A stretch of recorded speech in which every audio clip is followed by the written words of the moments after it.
What's up, everybody? How you doing? Joe McCall here. I'm with my good buddy Scott, who's right above me. Hello, how you doing? You like that, Joe? Yeah, yeah. Trademark move.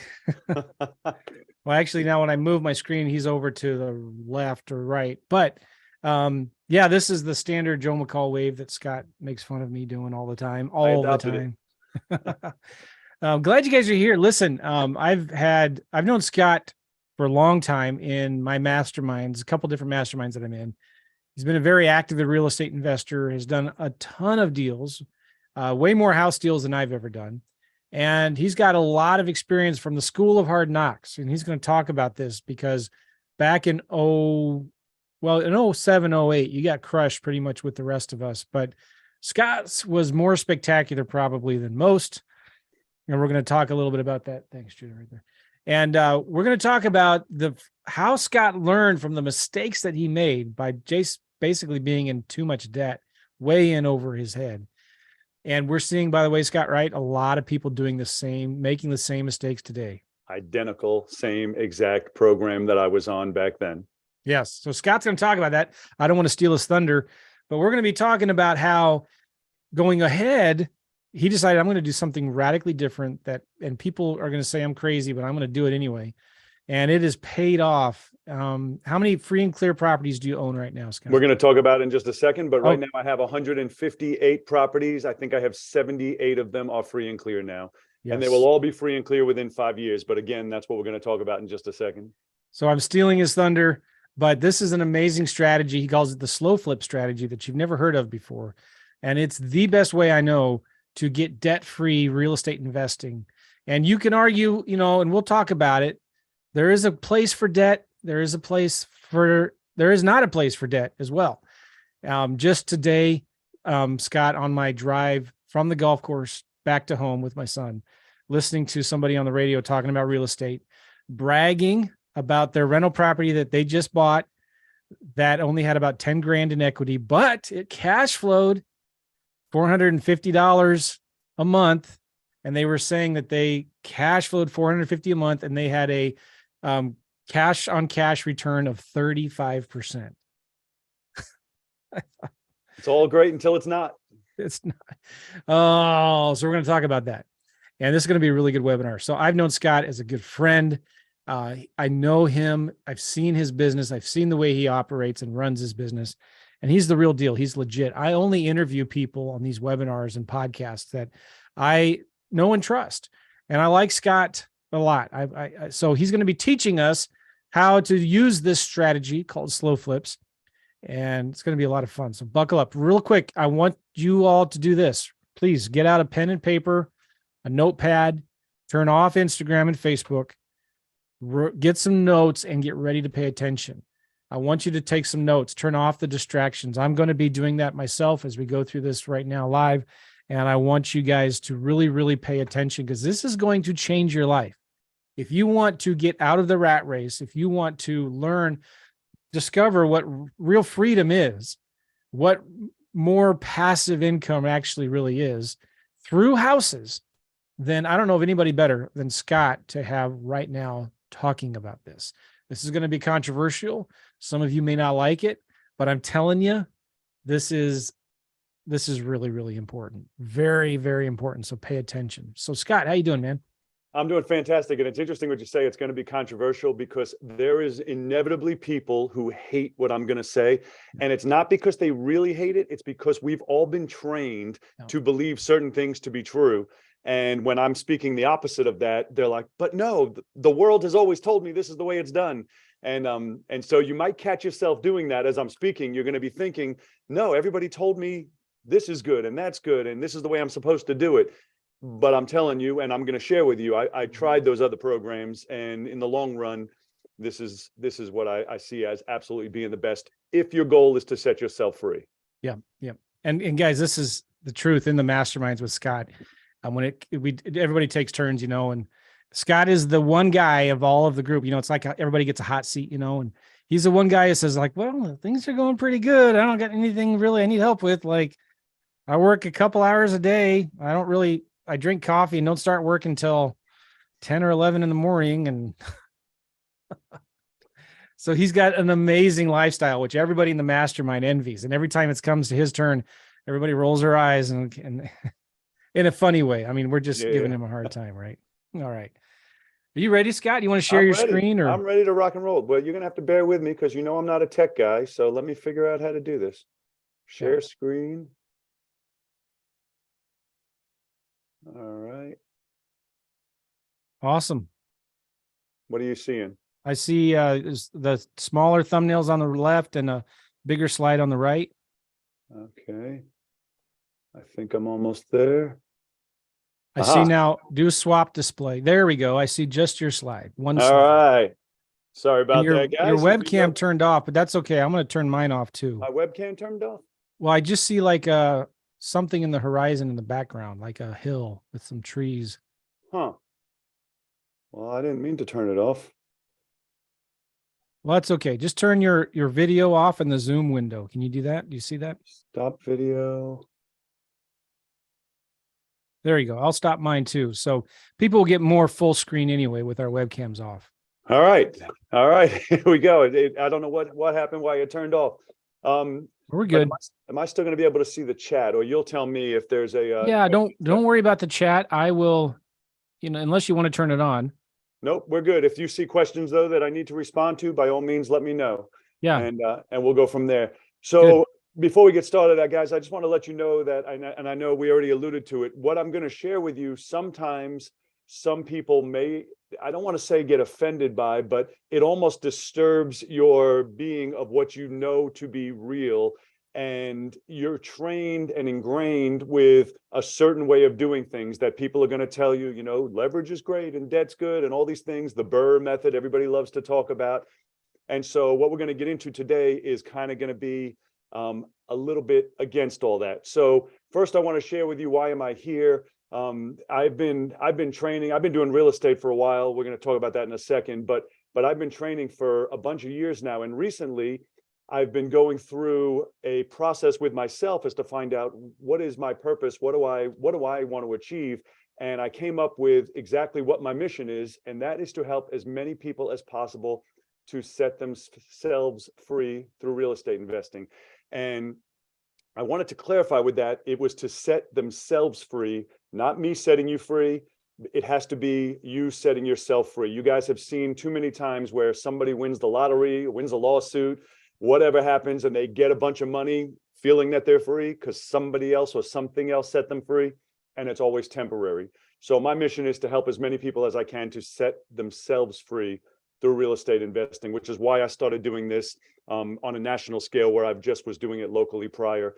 So before we get into everything I want to teach you, I just want to take a couple minutes to tell you a little bit about myself. And although I need to get right into the slow flips, but I need to tell you about myself and my experience as to how and why I came to believe what I believe and how slow flips were evolved. So to start off, if you can't tell so far by my rate of speech or my accent, what little bit I have left of it, I'm originally from New York. I grew up on Long Island, and I went to school in a town called Seaford. It's in Nassau County, and never was really good in school. I was never really one of those people that even paid much attention in school. I sold candy in class. I always tell people, I said, that's what I did. I always had a bag and I sold candy in class. And in 11th grade, I was leaving Spanish class, and the teacher pulled me aside as I was walking out the door. And she said, Scott, why do you even come in? And I remember thinking, I come in to sell my candy. This is what I do. I was making good money, like 35 to 50 bucks a day selling candy. But I had a job after school, and I remember going home thinking about that. And that was my very last day of school. I dropped out of school in 11th grade. And I always think about that as to how one sentence, a conversation with somebody can have such a large impact in your life, right? This was one teacher, one time, pulled me aside just to talk about that. And it impacted me. So I dropped out of school in 11th grade. I've never been back. I started working full-time where I already had my job, which was at the mall in Massapequa, a place called Sunrise Mall. I've worked at a place called Sunrise Cheese and Deli. And I'm, making sandwiches, and it was a deli in there. And then one week they were having an Army recruiting event, and the soldiers would come in every day, and I'd make their lunches, and they were joking with me saying, hey, what about you, Scott? Why don't you join? And I kind of laughingly was responding, yeah, I'd love to. Sorry, I'm only 17 years old. To which they responded, you only had to be 17 with your parents' permission. So next thing I know, I was in the Army. I was obviously a lot skinnier then, but I was in the Army and I was in for a short time. And when I got out, I was back on Long Island and didn't have any special skills, special training that I got from the Army. I did communications when I was in the Army. And in 1992, I ended up moving with my family down to Virginia Beach. Back on Long Island, I was selling sodas on the beach. And so I remember thinking, oh, great business plan. Go to a place with beach in its name, and I'll sell sodas in Virginia. Didn't take much time in Virginia to learn there was no business here selling sodas on the beach. And so I got into a business that to this day, I still tell people when they complain, they don't have a job, can't find, can't make any money, don't know what to do. I still tell them the same thing. I started mowing lawns, and I didn't have a real landscape business. I had a 85 Mercury Cougar. I had a lawnmower in the trunk. I would drive around, look for high grass, knock on the doors, and mow lawns.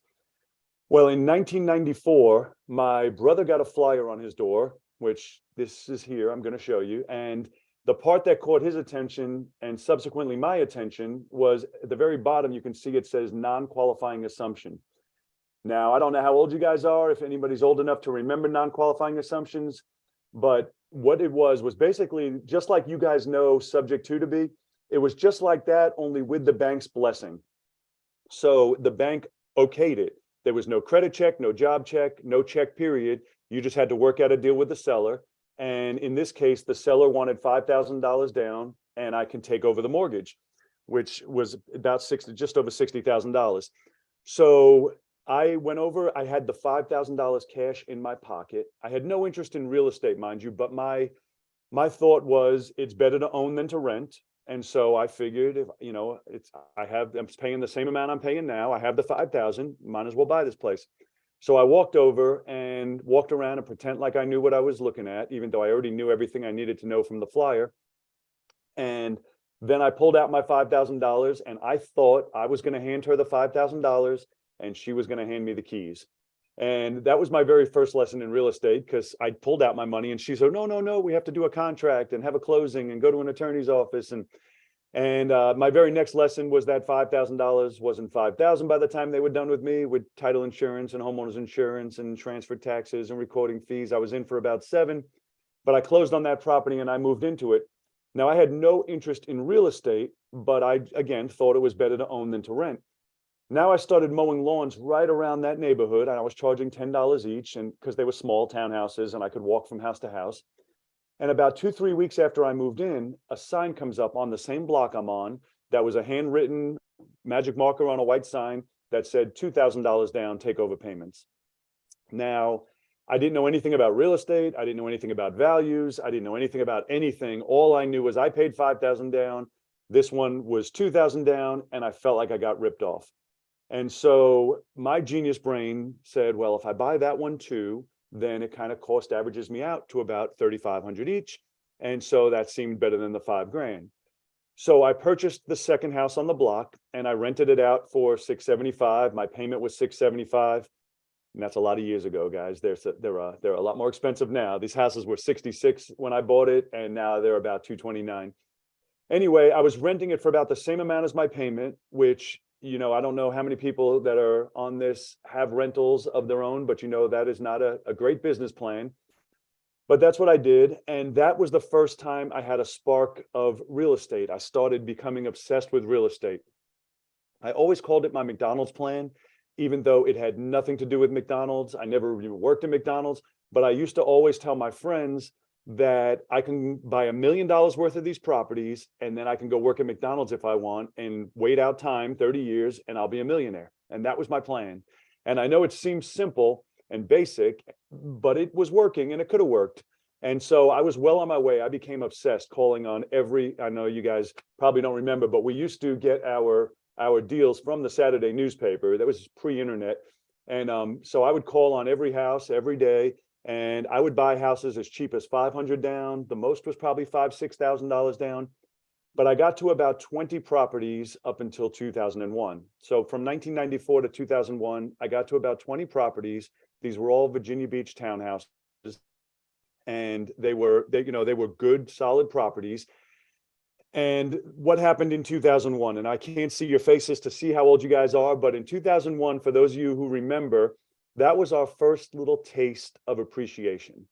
Up until then, I started buying in 1994, and I was taking over mortgages from 1986, 87, and they were the exact same price. I was taking them over in 94, 95, 97, 98, same amount, same house, same price, nothing ever changed. We had no appreciation.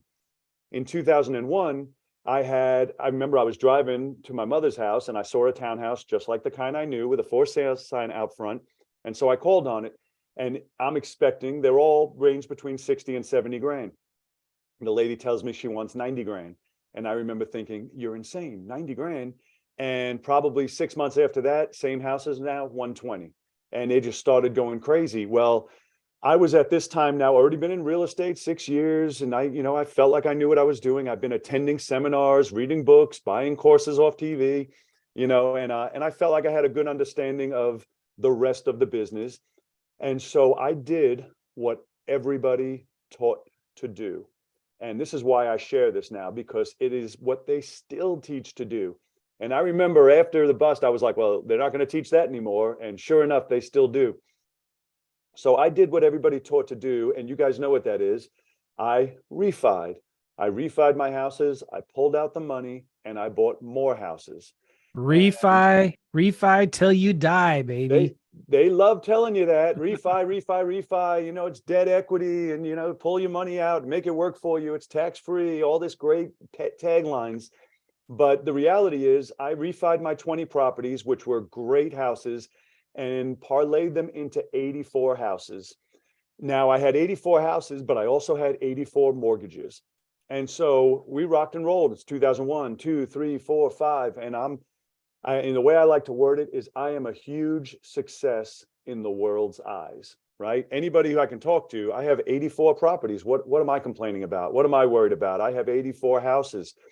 Well, I also had 84 mortgages. And in 2007, I always know everybody always talks about it was 2008. And I'm like, no, it was 2007. I still have all my books every day. I tracked all my payments. In 2007, it fell off the cliff. And overnight, I had about 30% of my tenants not paying me. And, people talk about a real estate crash, but it wasn't just real estate. It was everything, every sector. People were getting laid off from every job. It didn't matter how well you screened or how great your tenants were. People were getting laid off. And so all of a sudden I had about 30 properties not paying. I was profiting during the boom, when we were building. I was profiting $25,000, $30,000 a month after all my collections and paying all my mortgages. And I had about just under $1 million in cash saved by 2007. In 2007, about mid 2007, I started losing about $25,000 to $30,000 a month. And I kept feeding it and feeding it and feeding it because, again, it was unprecedented. And I kept thinking, well, how long can this last? It can't keep going. Stuff's got to turn around. And I kept feeding it until I ran out of every single dollar that I had. Now, hey, Scott. Yes. That's crazy. Is your screen still on the slide 2001? Yes. Okay, good. Just wanted to make sure. All right. Yes. I'm just talking. So yeah. No, it's like you're bringing up all of these old bad memories, and but I wanted to make sure you weren't moving on and moving left slides, you locked in. Yeah. No, we're still in 2001. So even though I'm talking about 2007, so okay. I ran through all of my money trying to fight the good fight. And what do you guys think happened when I ran out of money? So in case you're not sure, I started losing my houses to foreclosure. And let me tell you, this is hard on me because I am the guy, my whole business was we stop foreclosures, right? That was my whole marketing. My whole model was we stop foreclosures. And now I was in foreclosure. And out of my 84 houses, I lost about 55 of them to foreclosure. And all my money. So all my money and 55 houses. And it was devastating. And I remember most of the people in the industry at the time went back to their jobs. They went back to whatever they were doing prior to the boom, and they quit their job and became full-time in real estate. Well, I didn't have anything I can go back to. I mean, I went from mowing lawns, and I was like, and I would have needed to get a job as like a surgeon just to maintain my house, my lifestyle and everything. And so I was kind of stuck where I have to figure this out. And so one of the things I did trying to figure everything out was I started looking at, mostly everybody went out of business, but there were some guys, some older guys that were not just still around, but they were flourishing, right? They were doing better than ever. And so I started looking at what they were doing different. What did they do that we didn't do? Who were these guys? A lot of them were my hard money lenders that I've known for years. And then I would meet and I'd have lunch and I would try and, pick their brains and find out what is different. One of the things that I found consistent across the board, 100% with every single one of them, is they all owned their houses free and clear. And I remember that if you would have asked me in 2005, I would have told you they're idiots. I would have said, if this guy, I remember having these conversations, leaving after guys tell me their houses are all free and clear. And I'm thinking, if this guy only knew what he was doing, he would have so much more, right? And, but the reality is he didn't know what he was doing. I remember I used to have 2 Cadillac Escalades and a Cadillac XLR convertible, which they only made for a couple of years. So you guys probably don't even know what that is. I loved that car. I paid $105,000 for it, which was a lot of money back then. And I remember going to meet my lenders who have tens of millions of dollars. They're coming to drop off a check for me, and they pull up in a Honda Accord. And here I am, the one borrowing the money, and I'm driving this $100,000 car. The lender who's giving me the money is driving up in a Honda Accord. Can anybody guess what I drive now? I can't see your faces, but I'm going to answer for you. I drive a Honda Accord. And and I wear it as a badge of honor. I switched after I revamped my business, and this is going to be the second one that I'm on now, and that's exactly what I drive. So I started modeling what everybody was doing that was working and not working.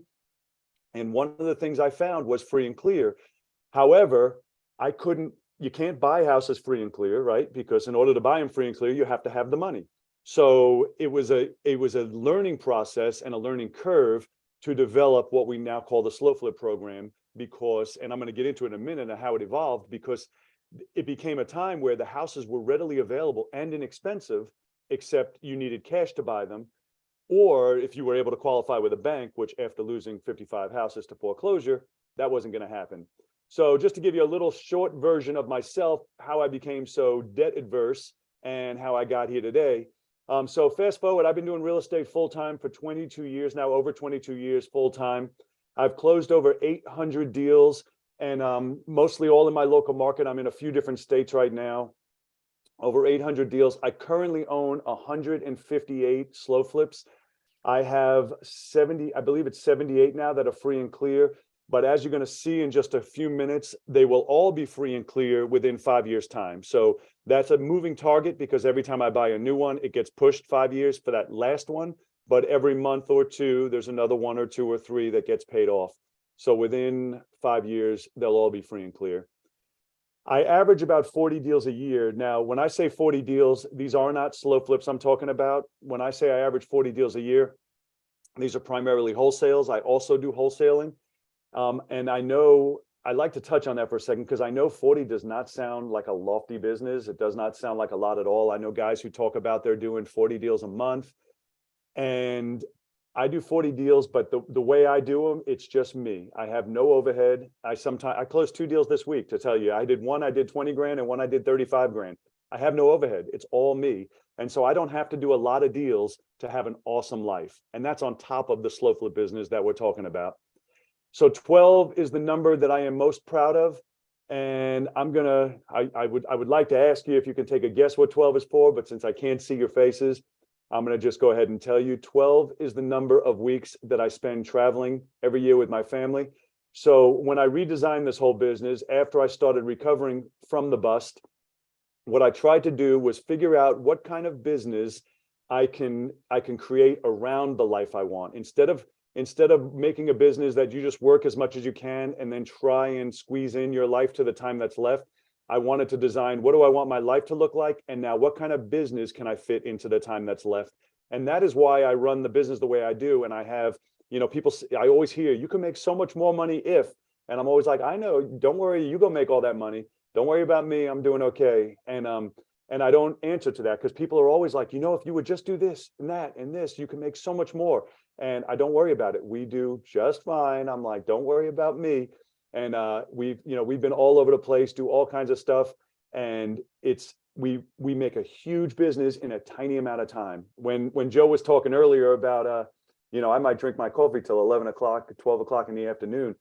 I look at other people's calendars and I look at mine, and some days the only thing on my calendar is I have lunch with somebody and then maybe a basketball game. Even when we were scheduling this, I had to fit between 2 basketball games, my son's and then a college one tonight. And my calendar is relatively open unless I have an appointment or two, which I'll have per week. And then other than that, I manage my stuff and I don't have a whole lot going on. So I wanted to share that with you, not to impress you by any means. I wanted to share it with you to impress upon you that if a high school dropout with no special skills, credit, money can do this, absolutely anybody can do it. If in fact you just made the decision that you wanted to focus more on freedom than make the focus of just how much money can I make this week or this month.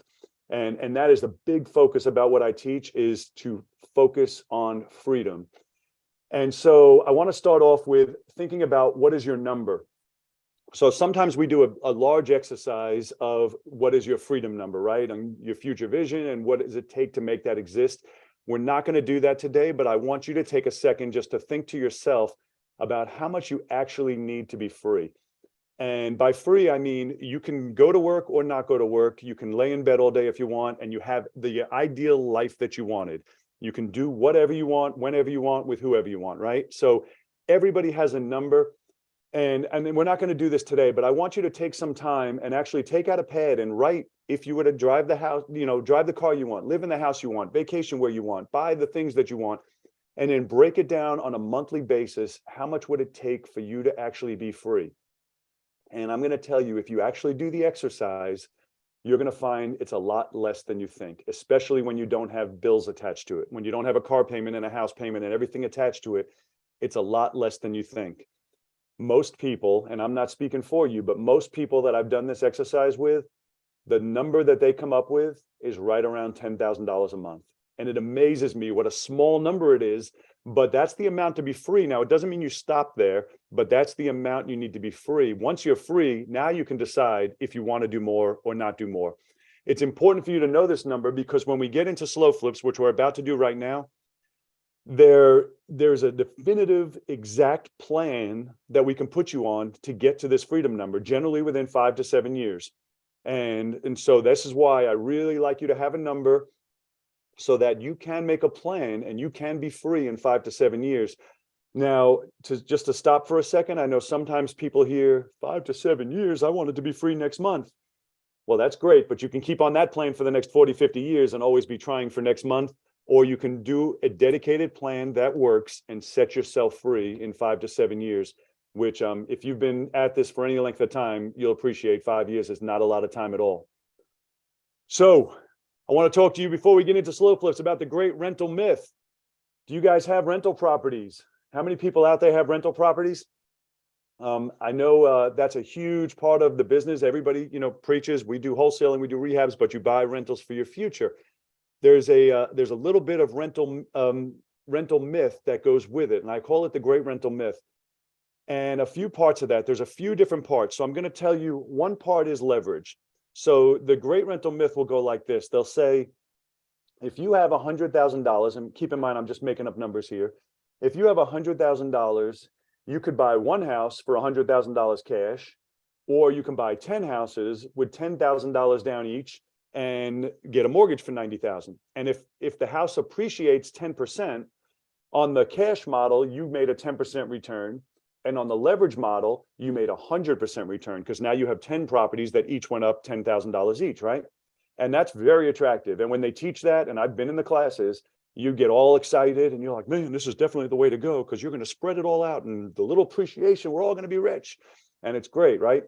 But what they don't talk about is if the property went down 10%. If the property went down 10% with your cash model, you now have a house that's worth 90 grand. You still don't know anything on it. And with the leverage model, you have 10 houses that you owe 90 grand on that are worth 90 grand. And you basically lost your whole 100 grand.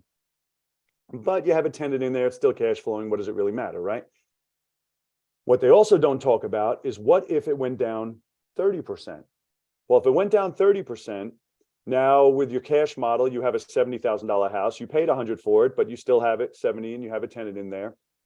With the leverage model, you have 10 houses worth 70 grand each, but you owe 90 grand each on them.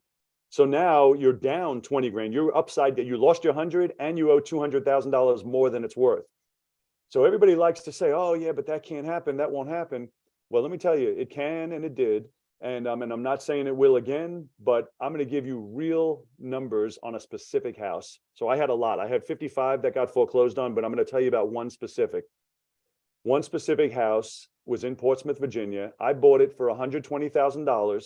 When I bought it, it appraised at $199,000. So I, being the genius I am, I got an 80% mortgage. And so I actually got a $150,000 mortgage and left closing with almost $30,000. So I feel like a genius, right? I bought this house, no money, and I'm leaving with money. I'm pretty smart, right? Well, that was one of the houses that got let go. And not one like it, but that specific house I bought again. After it got foreclosed on, it was listed on the MLS. I knew the house inside and out because I'm the one who had it. And so I offered on it blind. I bought that same house again for $30,000.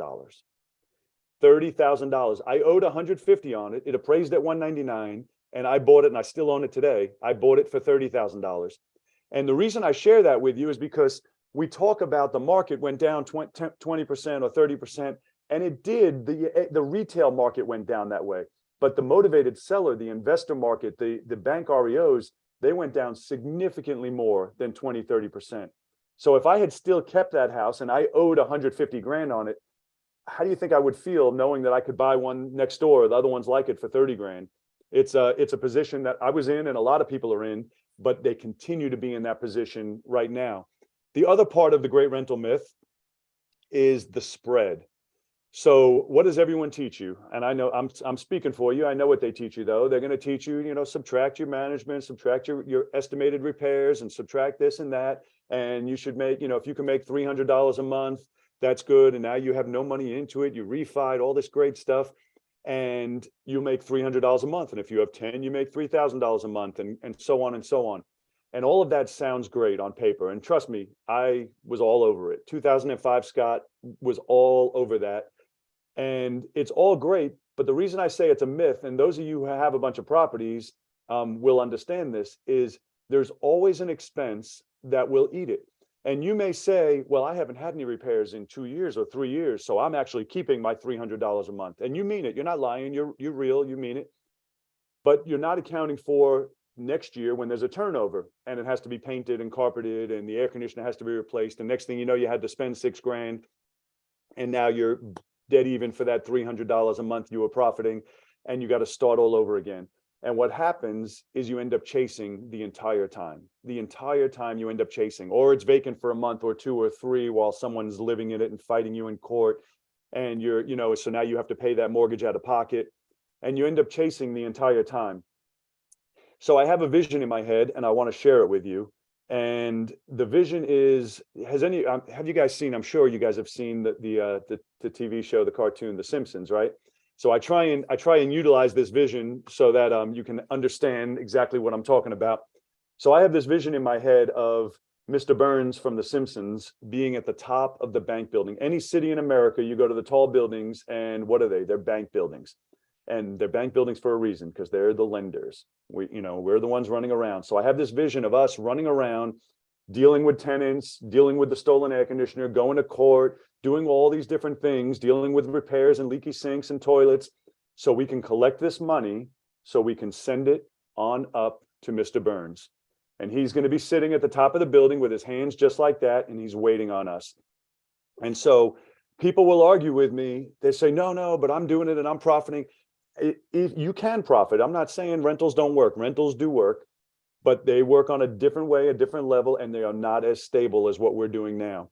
So I always try and make people understand that if you're doing the debt model, you have a job, you work for Mr. Burns. You might have a well-paid job. Don't get me wrong. There can be money in it, but you have a job. Your job is to do all of the work and then cut a check and send it to Mr. Burns, who's going to be standing at the top of the building waiting. He's watching down as you're running around, you're doing all the work, and he's waiting for you to send him his check. And so I always try and think of Mr. Burns when people tell me, no, I'm doing this. I said, well, yeah, go ahead. There's an old saying, they say, stop making your mortgage payment and then see who really owns your house, right? It's Mr. Burns. So he's up there waiting. Your job is to do the work and then send it to him. So now when we created Slow Flips, we basically turned it on its head and we became Mr. Burns. And that is really what my whole business is about now. It's I'm the one sitting at the top of the building. I'm the one just waiting. You know, a big part of my day, you know, we were joking earlier when Joe was talking about my coffee drinking, and a big part of my day is going to my PO box. Now, 90% of our people pay online now. We have an app that we use, which I'll tell you about in a little while, but we still have the ones that mail in money orders and checks. And so that's one of the things I do. I go to my PO box. I'm Mr. Burns. People are running around. They're doing the work. They're dealing with whatever they're dealing with, so they can get a check and then they could mail it to me. And it really changed everything and absolutely flipped it on its head. So let me get into telling you guys about Slow Flips and what Slow Flips are and what it's all about. And as I tell you, I know that in some of your heads, you're going to be thinking, no, that's horrible. You can't do that. I was told leverage, debt is good, all this great stuff. Let me tell you something about debt. Debt can be good. And if you're going to be in apartment complexes and you're going to do shopping centers, yes, you're going to have to do the debt play, right? If you're going to buy houses, you're going to have to get into debt because unless you have millions of dollars to start, you're going to need to get into debt. However, even with that, my thoughts are we get out of it just as fast as we can. We don't keep it. For those of you who don't know, debt is the most heavily marketed product in existence. The most heavily marketed product in existence is debt. They will really stop at nothing to get you enslaved, to get you in debt to them. I think about it every time, and you guys, I'm sure you've flown, and every time I'm on an airplane, how hard they push to give you this application. You get free miles and free trips, and all you have to do, all they want to do is get you locked in, get you on that credit program. They'll give you anything. They'll give you anything just as long as you take my card, fill out this application, and get in debt with us. And once you see it for what it is, you'll start noticing it everywhere. Every time you're at a register and they're like, "Do you want to save 10% today?" No, I don't. I give them an answer they can never argue with me. No, I'd like to pay more. No, I'm trying to pay more, and so they can't argue it. But I do not believe in debt anymore. 2005, Scott was all over it. I do not. So what is a slow flip? I'm going to give you a condensed version of it. It's the process of flipping a property as slowly as possible for the fastest path to wealth. So before I move on, I just want to let you know that it is not the fastest path to a check. Wholesaling is, in my opinion, wholesaling is the fastest path to a check. If you were looking to get 10 grand, 20 grand, wholesaling is the fastest path to a check. However, that's not wealth. Wealth is when the money's coming in every month with or without you working. Slow flipping is the fastest path to wealth, again, not to a check, which is why I tell people to do both, because the wholesaling is for right now and slow flips are for your future. That's the fastest path to wealth. So my formulas, we sell as is with long-term owner financing. So we do not do any repairs. We do not do any maintenance. We sell our properties as is with long-term owner financing. And I'm going to explain to you exactly how I buy them. And, we're not holding anything back on this webinar. So I'm going to give you all the details. You're going to see exactly what we do. And you can do it with no money at all. We keep our acquisition costs at 30 or below. And so I want to stop you on that for a couple of reasons. First of all, there are some variations, which we're going to get into, some $50,000 ones, some I have that are $200,000 and $300,000 and $500,000. But for the base slow flips, this is the plan. And I don't know where you guys are in the country, but I know some people are thinking right now, $30,000, you can't buy a parking spot for $30,000, right? You can't get a garage for $30,000. How are you buying a house? Well, you're right. If you live in New York or you live in Colorado, you live in California, there's certain areas where it's just not possible. However, there are states where there are tons available, and you do not have to do this locally. I have them in 3 different states right now, and I could have them in 20 states, but I try and keep them close, and I try and teach my guys to stay close. This way we can build an infrastructure around those areas, but there are tons of houses at that price point.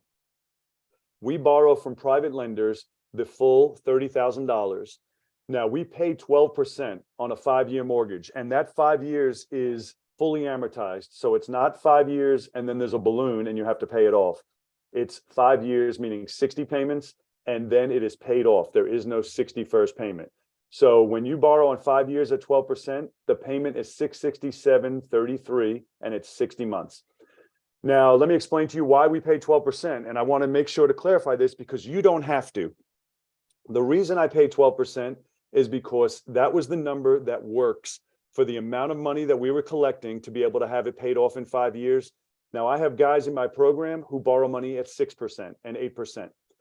But when you are borrowing on such a short-term amortization, you're going to see it doesn't make that big of a difference in the price. I have a guy who paid 14%, and I was like 14, and then he showed me the amortization, and it changed his payment by $20. So although, yes, you want to get it as low as possible, it's not that big of a deal because we're not paying it, our buyer is. And so don't stress yourself over the interest rate. We pay a high amount because it makes it easy for us to borrow more. My lenders that I have now, I've had since 2011, which is when we invented this process. And all of my lenders have stemmed either from those lenders or from those lenders that they got. They all have stemmed, you know what I always tell you, people know people who are like themselves. Well, people who lend, guess what they're talking about at a party? Man, I'm getting 12%. How much are you getting? And then they're like, wait, see if he needs any more. And then they'll always get that call. Hey, I got another guy who wants to lend if you're looking for any more, because they want to make that 12%. So I don't cheat them out of it. Everybody, you know, when I started, I used to say, if I have more lenders available, if I have more money available than I have houses, I'll start lowering it. And then it went so well, I was like, you know what? I'm not messing with anybody. I'm leaving it alone. Everybody makes 12%. They're happy. I'm happy. My buyer's happy. So I leave it be. So as soon as we close on it, and this is where it gets interesting, as soon as we close on it, we sell it immediately as is. We don't do anything to it. The average sale price is $69,000 to $99,000. And just so you know, we're going to get into it. I know you might have a question in your head saying, well, if you just bought it for 30, how could you sell it for 99? You didn't do any work to it. We're going to talk about that in a second. So don't get ahead of yourself, but we sell it immediately as is. And also to let you know, I have 158 right now. Now, normally I say I have 0 vacancies. I just closed on 20. So I had 138 and I closed on a package of 20. And in that package, I have 3 vacancies. So it's only been maybe 4 or 5 days now. But typically I run with 0 vacancies. And we almost always have 0 vacancies. We get on average $3,000 to $5,000 down and $875 a month. So the basis of this whole thought process is somebody paying $875 a month for rent would be happy to pay $875 a month to own. Same as I started back in 1994. Same exact thought process. If they're paying that much for rent, they'd be happy to pay that much to own. The whole business is predicated on that simple thought that if, you know, we don't have to raise anything, we don't have to do anything. We're just giving them an opportunity that they wouldn't have otherwise.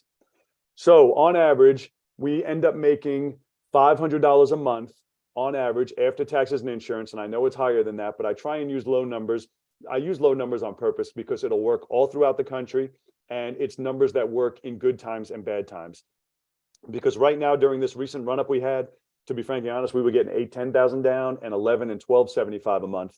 But I'm still teaching the lower numbers, and I'm doing that on purpose because we don't know what's going to happen in these next several months. And so I want to make sure you're doing a business that works no matter what the market conditions are. And we get paid for 30 years. 30 years. So we're borrowing it on a 5-year mortgage and we're selling it on a 30-year mortgage. And keep in mind, you're not doing anything crazy. You are doing the exact program that a bank does, exact same program, except a bank just does the financing. You're doing the sale and the financing. On average, we make about $500 per month after everything settles. Now, it is more than that, but I like to use 500 because it makes for easy math for you when you are coming up with that freedom number. That number that you need to set yourself free. How much was it? It was $10,000 a month. Well, that means you need 20 of these. Was it $40,000 a month? It means you need 80 of these. So you keep in mind whatever number that was that you needed for your freedom number. Now you know exactly a specific number, a specific plan to get you there through slow flips. And you can be there in any amount, whatever number you decided, you can be there in 5 to 7 years. The reason I say 7, even though it's a 5-year plan, is because it's going to take you some time to buy them. Even if you started today, you're 5 years from today, you might only have one you bought this month. So you're going to have to buy them throughout these next 2 years. That's why I say 7. So how much do they end up paying you? $875 times 360 months. They end up paying you a total of $315,000 for your little $30,000 house. It is absolutely crazy, but this is the way banking works. This is the way an amortization schedule works. So I'm just going to show you real quick. For those of you who have never seen an amortization schedule, if you have a mortgage on your house right now, you probably noticed you pay $1,000, $2,000, $3,000 a month. Then you get your next month's statement and $100 came off. And you're like, what? I just paid $2,000. That's the way it works, because they give you that little tiny bit of principal. The rest is an interest and your escrows. And so this one shows you the $875 payment, the very first payment, $32 comes off. The rest is interest. Fast forward now, 10 years in, month 120, they still owe you. They've been paying $875 a month now for 120 months, and they still owe you $81,769. Now, this is nothing special. This is nothing new. This is exactly what goes on every day at every bank with every mortgage, right? This is the way an amortization schedule works. I used to always say it was evil genius when I was the one paying it. And now I'm on the collecting side. Now we've changed that same thing that we used to hate, that amortization schedule, where you were like, how come I send in so much and so little comes off the principal? Now that exact same concept works in our favor, because now we're the bank. And I hope that makes sense to you guys. So if you remember your number, as I just spoke about, you basically just take it and divide it by the 500. So if you wanted $10,000 a month, you are at 20 properties. That's it. $10,000 a month, you need 20 properties. I have people that have been with me only 2 years and already have, one of them's at 44 properties now. I have one guy at 38. It does not take a lifelong to get these. If you're working on it and you're focused on it, you can, I have one guy who's only 29 years old. By the time he's 34, he's going to be at $40,000 a month positive. 34 years old, he's going to be at $40,000 a month positive. It's insane. If you see the vision and you run with it, you can turn your whole freedom around by little tiny slow flips. I'm sorry, Joey. Well, Scott, I was just going to say, this is why I love this so much, is because this is not get rich quick, but this is get rich like the Warren Buffett way. And when because you're selling these things with owner financing, you don't have the typical landlord tenant things that you have to deal with these houses. So it's much better and easier by being the bank instead of being the landlord. Yeah, right? I'm very much against the get rich quick, because, and I can't speak for everybody, but that leads to a whole lot of disappointment. And my biggest fear with get rich quick is have somebody completely motivated, inspired, and then fail, and then for the rest of their lives say, I'm not going to try anything else because that didn't work. And so I'm always so skeptical on those things that talk about, oh, you're going to have $1 million by Wednesday. I'm like, well, hold on. And you're right. And we don't have any of those headaches as far as, I just recently was meeting somebody and we were talking, he just closed a bunch of slow flips, and he was talking about tenants, toilets, and turnover. And I just came in my head right on the spot, because we were at a Mexican restaurant, and I said, you're right. That's with rentals, you have tenants, toilets, and turnover. With slow flips, we have travel, tacos, and tequila. And those are all 3 T's. Or tea, like sun tea. Yeah, or tea. Yeah, okay. Yeah. So absolutely. If you have a few rental properties, it all of a sudden becomes overwhelming. If you're managing them yourself, or you get to even 10 or 15, it's a full-time job. And yet I have 158 now, and I have no employees. I have nobody. Basically, my job is just to process payments. So we don't have any employees. We don't have any of those headaches, no phone calls, no emergencies. So that is the number that you need, slow flips, to get your freedom number. So I want to tell you about some of the little things that we do to simplify this. So I'm going to actually tell you everything today. I'm going to tell you how we fill them, how we automate them, how we collect, everything, so you can have a full understanding of how to go ahead and do this business for yourself. So as far as automating them, and I'm even going to tell you how we fill them, where we don't go out, because we do this long distance. I have houses where you live, Joe. I have houses in St. Louis, and and I live in Virginia Beach, so I don't see these properties ever. I don't go out there. I don't show them. Yeah, we're seeing a lot of the comments here like, oh, I can't find those properties in my area. What, like, this is going to be in the hood and the worst parts of Detroit or South Chicago or something, right? Yeah, so there are some, well, I see somebody up there is in Indiana too. There's a lot of them in Indiana. There's a lot in your area, Joe. There's a lot in Illinois. I mean, basically, and I teach you, I'm going to show you in a minute how to check for a good market. But one of the big things is we want to look at price versus what the average rents are, because we like our payments to be near what the average rents would be, basically on that same premise of somebody who was paying 875 for rent would gladly pay 875 to own. And it's amazing what's out there. When you look at some of these areas, I'm like, how does this make any sense? It's $30,000, yet it's saying 1,100 is the market rent. It doesn't make any sense to me, and yet they're readily available. I mean, when I say I have 158 within our group, we probably have 600, and they're readily available. I mean, it's amazing the amount that we're buying, the amount that they're cash flowing. So a couple of different things that we use. I use Hey, a real thing called quick. I'm sorry, real quick. I wanted to say somebody's asking, are we buying on seller financing and selling on owner financing? Nope. No, we're buying We with buy private money. cash using private lenders. Yes. Which, So by the way, don't let that freak you out. no, absolutely Private not. money, and we'll talk about this more, but like that is a lot easier than you'd think to I get. remember when I thought, let me tell you, I'm going to tell you a funny story. Now that I know I'm off topic, Joe, but I promise I'm going to get everybody out of here by midnight. Now I just see the numbers going down. Click, click, click, click. So I remember thinking the exact same thing because I didn't start doing this till about 2010, 2011, when I was like, okay, now the prices are cheap. How could I buy these? Because I had no money left and my credit was shot. And so I started trying to think of, well, how can I buy these?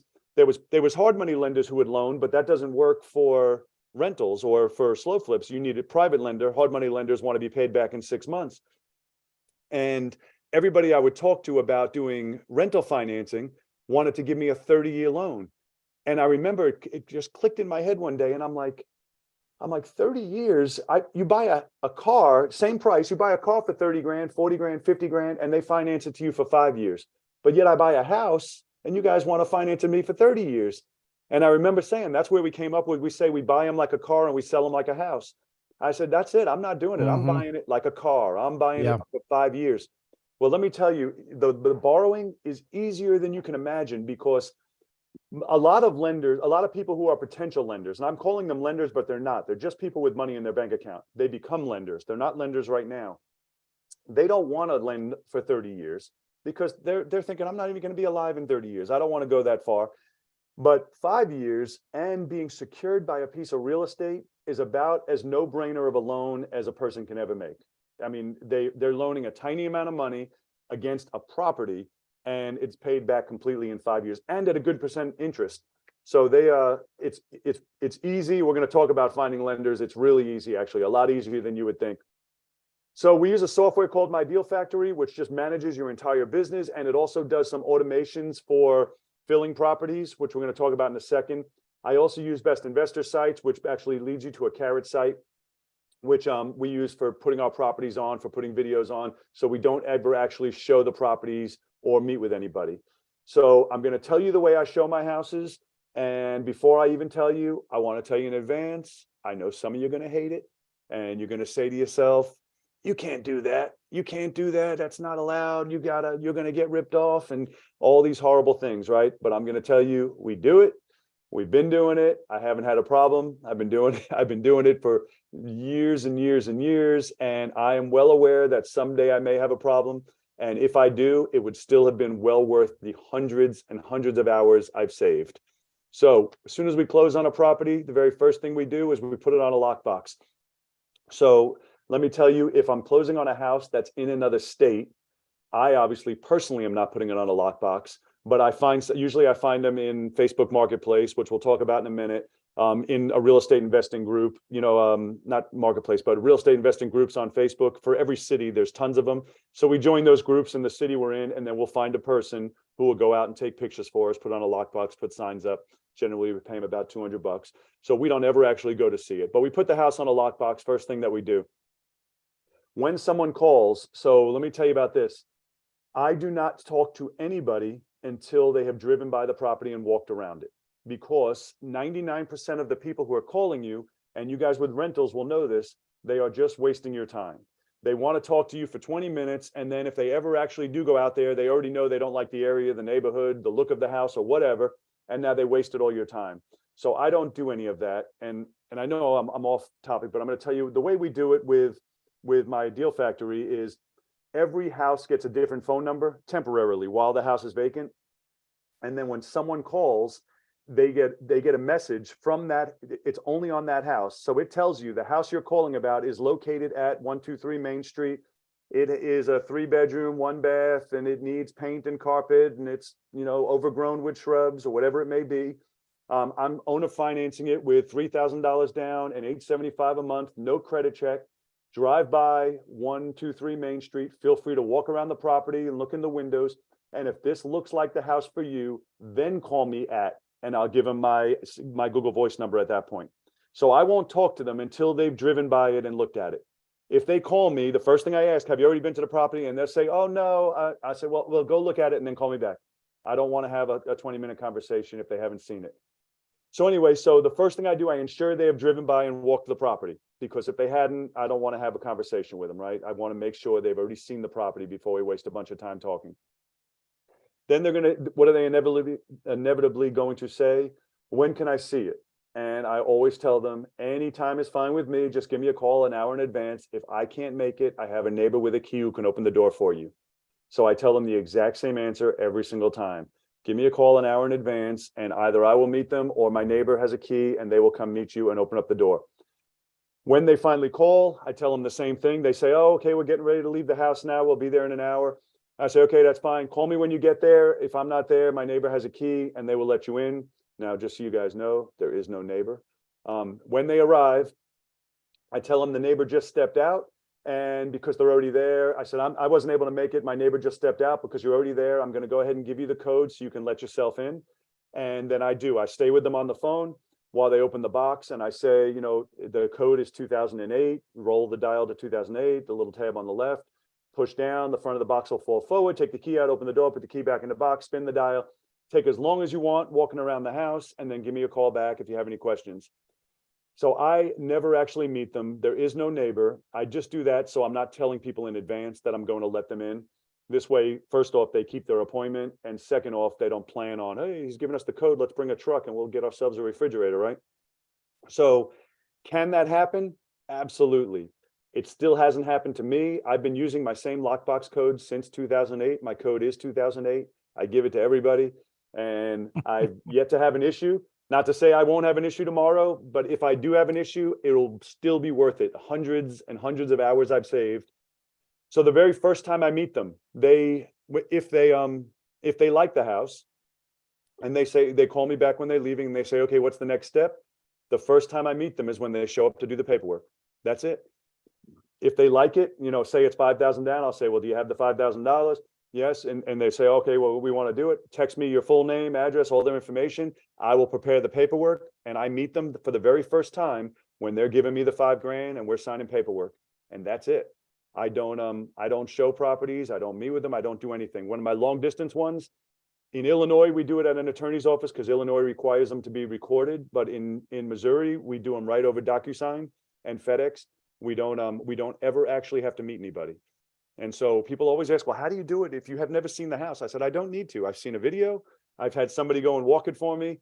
We do the paperwork remotely, and we don't actually see the house. We operate just like a bank.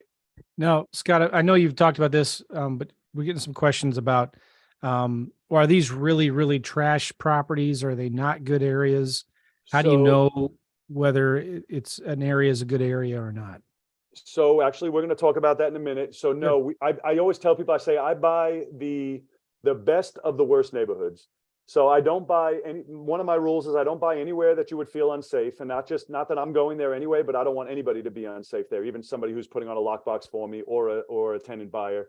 So I don't like to buy anywhere where you would feel unsafe. And no, they're not completely trashed as you may think. And I'm going to actually show you some in a minute. I'm going to show you some pictures. I'm going to show you some video so you can see exactly the type of houses. And I love to show these because if you've never done this before, if you're thinking, you're like, houses in my area, even the crap houses are 400,000. What are you getting for 30 grand? You're going to be shocked. There's whole states There's tons of houses you can buy where these numbers work, tons of them. And I'm going to show you some. So, and please, any questions you have, ask them, because I'm going to go over it all with you. So what about the condition, which I know somebody even just asked? So the condition is exactly as it sits. And when I say as it sits, I mean, we don't clean up. If there is trash in there, we don't clean it up. I had one that apparently they were raising dogs in the backyard, and there was like 40 dog cages. We didn't move them out. We left the dog cages right where they sat. We don't do anything. We sell them exactly as they sit. So what happens when they ask you, like the buyer says, well, are you going to clean up all this trash? And my answer is always no, and you're lucky we didn't do it yet. And I always say, you're lucky we didn't do it, because right now it's only 5,000 down, but once we do that, it's probably going to be 10 or 12, and I know you can get it done a lot cheaper than that. Every time you answer that way, they end up with, no, don't do anything. My son will take care of it. My husband knows a plumber. We'll take care of everything. Because I always say, no, you're lucky we didn't put in the fixtures yet in the tub, because once we do, it's just going to raise your down payment. And so it always ends quickly with them saying, no, don't do anything. Don't do anything. And because they know the deal they're getting, most of them do. They know the deal they're getting, and they are lucky. They're getting owner financing without a credit check. We don't do a credit check. I know I'm going to talk about it in just a minute. So this is an actual house, one of mine. This was a turnover that I had. And when I went there, I was shocked, because it looked like nobody ever moved in. The rooms were all filled with newspapers. And I think they were doing some kind of scam where they were probably getting paid to deliver papers, but weren't delivering them, just stacking them up in there. And I remember leaving there, and I was like, oh crap, I'm going to have to do something with this one. There's too much to just leave it this way, right? But like I always do, whenever I'm actually physically at a property, I always take out signs from my trunk, and I write them out, and I stick them around. Well, that same day, I had two people at my office fighting for which one's going to get it. And one of them crying because she didn't get it. And actually, she ended up in another property, so she did fine. But they wanted it and were crying and fighting over it in this condition.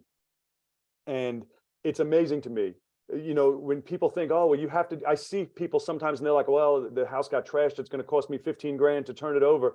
And I'm like, no, that money is just trashed. If you spend that money, it's in the garbage. You don't get that back. That's just gone.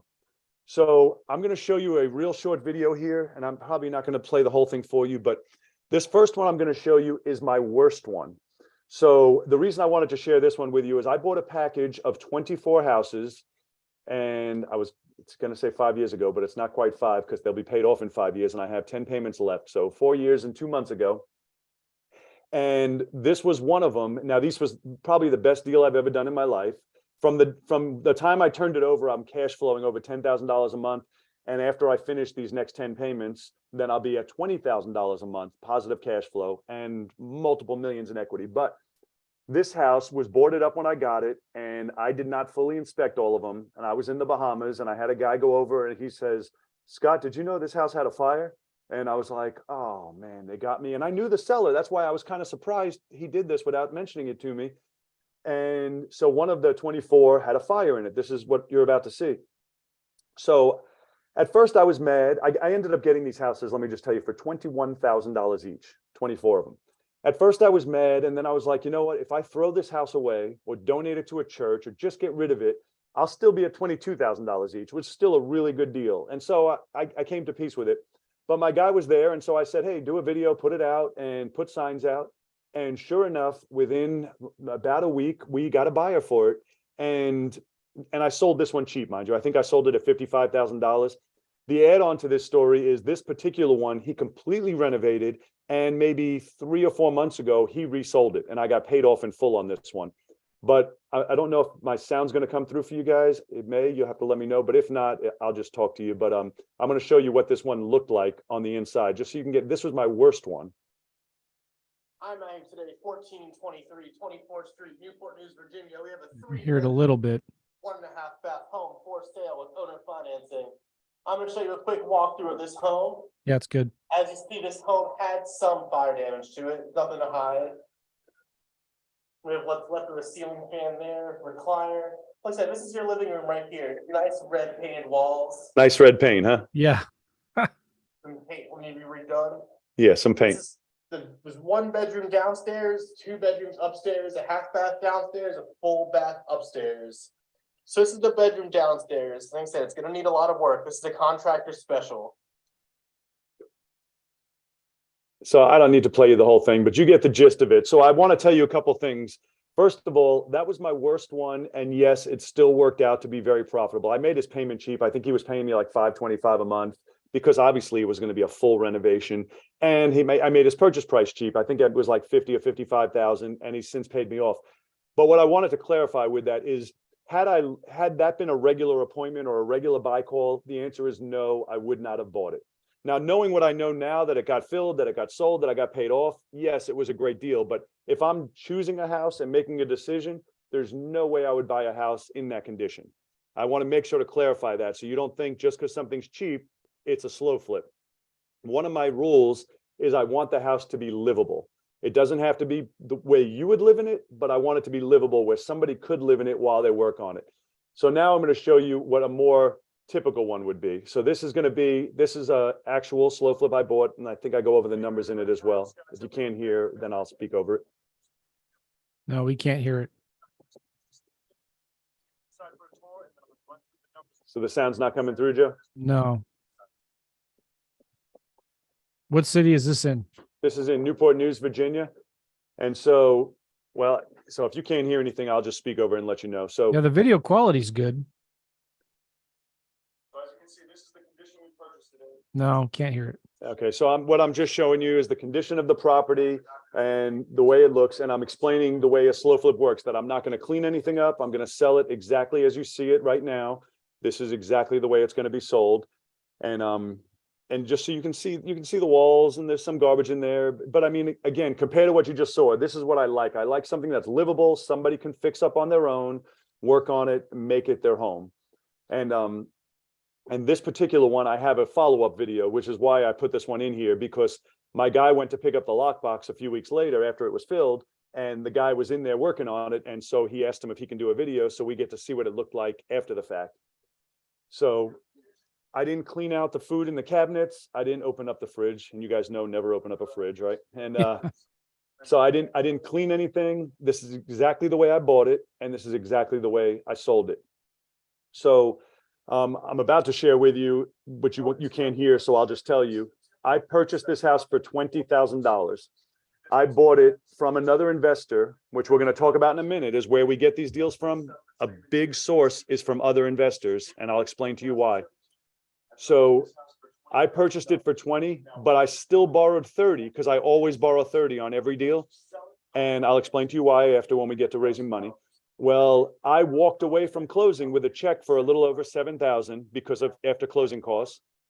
So I put nothing into it. I have no money invested, and I left closing with $7,000, and I own a house. Now I own this house on a 5-year mortgage, and yet my buyer is buying it on a 30-year mortgage. And so this video that you're going to see right now is a few weeks later, and my guy went back to the house.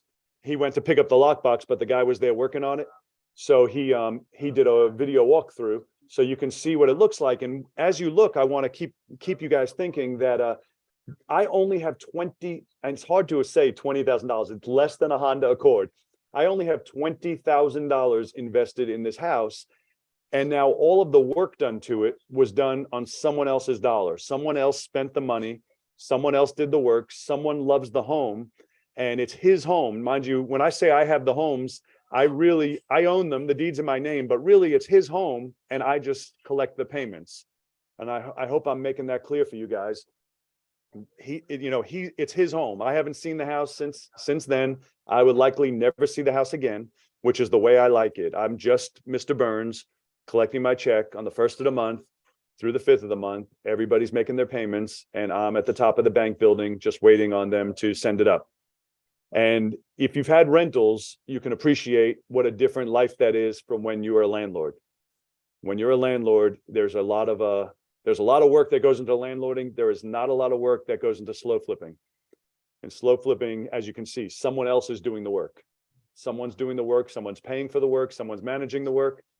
And we don't do any of that. We're collecting. You see new cabinets, granite, new appliances. It's his home. We are just the bank. We're just doing the financing. And this is actually my buyer right back there. And ironically, this was his first house and he lives in that house, but he has, I think, 6 or 7 houses from us now. And he buys them. He has a construction company and we have a few guys that do the same thing. He has a big contracting company. So he has his guys renovate it and he probably gets it done for a fraction of what it would cost us to do it. And then he rents it to his guys and they live in them. So explain again, Scott, on this house, what were the terms that you were selling it? We sold it at $89,000, $3,000 down, $875 a month for 30 years. What interest rate is that? It comes out to like 11.74. Okay. I use an amortization calculator and I always do it backwards to what we agreed on. Now, just so you guys know, you have to, by law, when you sell to a homeowner, be 12% or under. When you sell to an investor, which is 90% of our business now, there are no regulations. Yeah. But keep in mind, when you are selling to a homeowner, you got to keep it under 12%. Yep. That's awesome. Wow. All right. So I want to just show you the contract that we use. And I'm not going to go through the whole thing, but this is a simple agreement for deed. It's a land contract. Some states call it a land contract. Some call it a contract for deed. We call it an agreement for deed. And basically, it just lays out the agreement that you have. The way I explain it to my buyers, and this is important, is I say, when you buy a house from a bank, the deed goes in your name and then you pay for 30 years. When you buy a house from me, you pay for 30 years and then the deed goes in your name. It's the exact same end result. And that's exactly how I explain it to them. It's the exact same end result, which it is. It's just the deed goes after you pay. When you do it with a regular mortgage company, the deed goes and then you pay. This next page is one that I just made up. And the reason that I did is because there was a couple times where I would feel people would get amnesia. A month later, 6 months later, they would say, oh, you never told me, or I thought that this happened or that happened. And so I just took some of the important parts from the agreement for deed and took it and made it so you initial next to each one. So they couldn't say they didn't know. And basically, I'll just tell you some of them. It just basically says that they understand from this moment forward, they are responsible for any repairs at their own expense. I understand that I've inspected the property to my satisfaction and are comfortable moving forward with all known defects, because we don't inspect them. So I'm making sure they inspected it and they're comfortable. That they understand that the payments are due on the 1st, there's a 10% late fee after the 5th. I understand the seller, being us, has done no inspections, and I have no knowledge of the condition, included plumbing, HVAC, electrical, roof, everything. So even if I know something, and this is important to tell you, even if I know something, I would never say it. Like if I know there's a new air conditioning unit, I won't say, oh yeah, the seller told me there's a new air conditioning unit, because now if it broke, I told them it was new, and now they're going to come back to me and say, hey, you said there was a new one. So I always say, I don't know anything about the condition. You're welcome to inspect it as much as you'd like. And I want them to inspect it because I want them to know what they're getting into. But I don't ever want to give them any kind of idea of what may or may not be working, because the reality is I don't know. All I know is what someone else may have told me, right? So some other softwares that we use for collections, and this is huge. We use 2 of them. Now I only use Aptex, but I always use Pay Near Me. For those of you who don't know what Pay Near Me is, it's an app or a software that allows your tenant buyers to pay in cash at any 7-Eleven in the country. And it's actually really cool. They get a barcode on their phone. They can go into 7-Eleven, scans their little barcode, they pay the cash, and then immediately they'll get an emailed receipt, and I get an email saying, you know, John Smith just paid $875 for 123 Main Street, and then the money goes automatically into my bank account. So recently we've switched from Pay Near Me to Aptex. And the reason we switched is because Aptex gives them an app and they have choices now. Pay Near Me was just cash. Aptex allows them the same thing with cash, but it also allows them to pay with a debit card or credit card, or pay with a bank draft. They can just type in their account numbers from their check and do it right from their phone. And so right now I have probably about 90% of all of my tenant buyers pay through Aptex. And I love it because we never have to see anybody. We don't have to go to the bank. We don't have to do anything. It's all automated right through the system. So, Joe, somebody was raising their hand, and I don't know if you can address that or ask the question to me. Well, we're not going to unmute anybody. So if you okay. have a question, please just type it in the chat. Perfect. Jim did have a question though. Do you allow people to make larger payments on their loan? Can they prepay? So that is a great question. And I know I went over it fairly quick because I'm trying to get you guys out by midnight, but if you read through my agreement for deed, there is a section in there that says no partial prepayments can be made unless they are mutually agreed upon. And the reason for that is if they were to pay, and you guys have a mortgage on your house where you live, so if you pay an extra $100, $200 a month, it has great value to you because it goes right to principal and it'll cut years off of the life of your mortgage. But I'm not a bank and I don't have the same software a bank has. So if you pay me an extra $100, it just goes toward next month's payment. And I tell them exactly that. And so I tell them, instead of giving me an extra $100 a month, keep it in your own bank account. And then if it's 5 or 10 grand, now we can redo all the paperwork and we can either reduce the term or reduce the monthly payment and redo the amortization schedule. So my answer to your question, Jim, is yes and no. Yes, I will take prepayment, but only if it's a significant amount that's worth redoing all the paperwork. I don't want them to pay an extra $100 or $200 because it's just not worth it. We don't have that same software that a bank has. That's good. All right. So paying off your rentals. Would you agree with paying off your rentals? And this is a very tricky topic. And so it is tricky from all of the seminar gurus out there and all the books you're going to read talking about the BRRRR method and and use it and refi. You guys all know this, rent to refi, rehab and repeat, and it's great until you're just drowning in debt and you don't know what happened. Let me tell you something else we didn't discuss earlier. There's a lot of guys teaching out there now strictly cash flow. Who cares if there's any equity as long as you have cash flow? And let me tell you something. Their whole premise is that rents can never come down. And I'm here to tell you, rents can come down. Yep. They can. They don't often, but they can. And I'll tell you exactly how they come down. If you have a vacancy, you may never lower your payment. You want 1,000, you'll leave it at 1,000. When you have 10 vacancies and they sit for a month, you're going to say, okay, try 900, see if it fills. It didn't fill, try 850. Come on. We can't leave all 10 sitting vacant. And that's how rents come down. So, I'll buy sub 2. We talk about doing creative deals. I'm very into creative. What we went over so far is not the only way we buy properties. That's just the basis of a slow flip. However, I refuse and will not buy houses without buying them as an investor, meaning there has to be equity. And so there still has to be a deal in it. I'm not just buying for this imaginary cash flow that may or may not stop at any given time. So paying off your rentals. So I'm kind of a hybrid. Most people talk about leverage, and they love it. And then there's the flip side of that coin, which is your Dave Ramsey and your Dave Ramsey fans. And mind you, I'm a Dave Ramsey fan, although I don't agree with everything he says. According to him, he would say, well, don't buy a property until you can pay cash for it. So I'm the hybrid, which says, no, we are going to buy it with leverage. However, we're going to pay it off as quickly as possible. Because with the save up till you can pay for it, you'll end up dying with 2 or 3 properties. Not that there's anything wrong with that. But if your future vision, if your freedom number is 20 or 30 properties, it's not going to happen without doing it on another program. So answers, should you pay off your properties? And I like to discuss this because you may have this conversation with some of these people.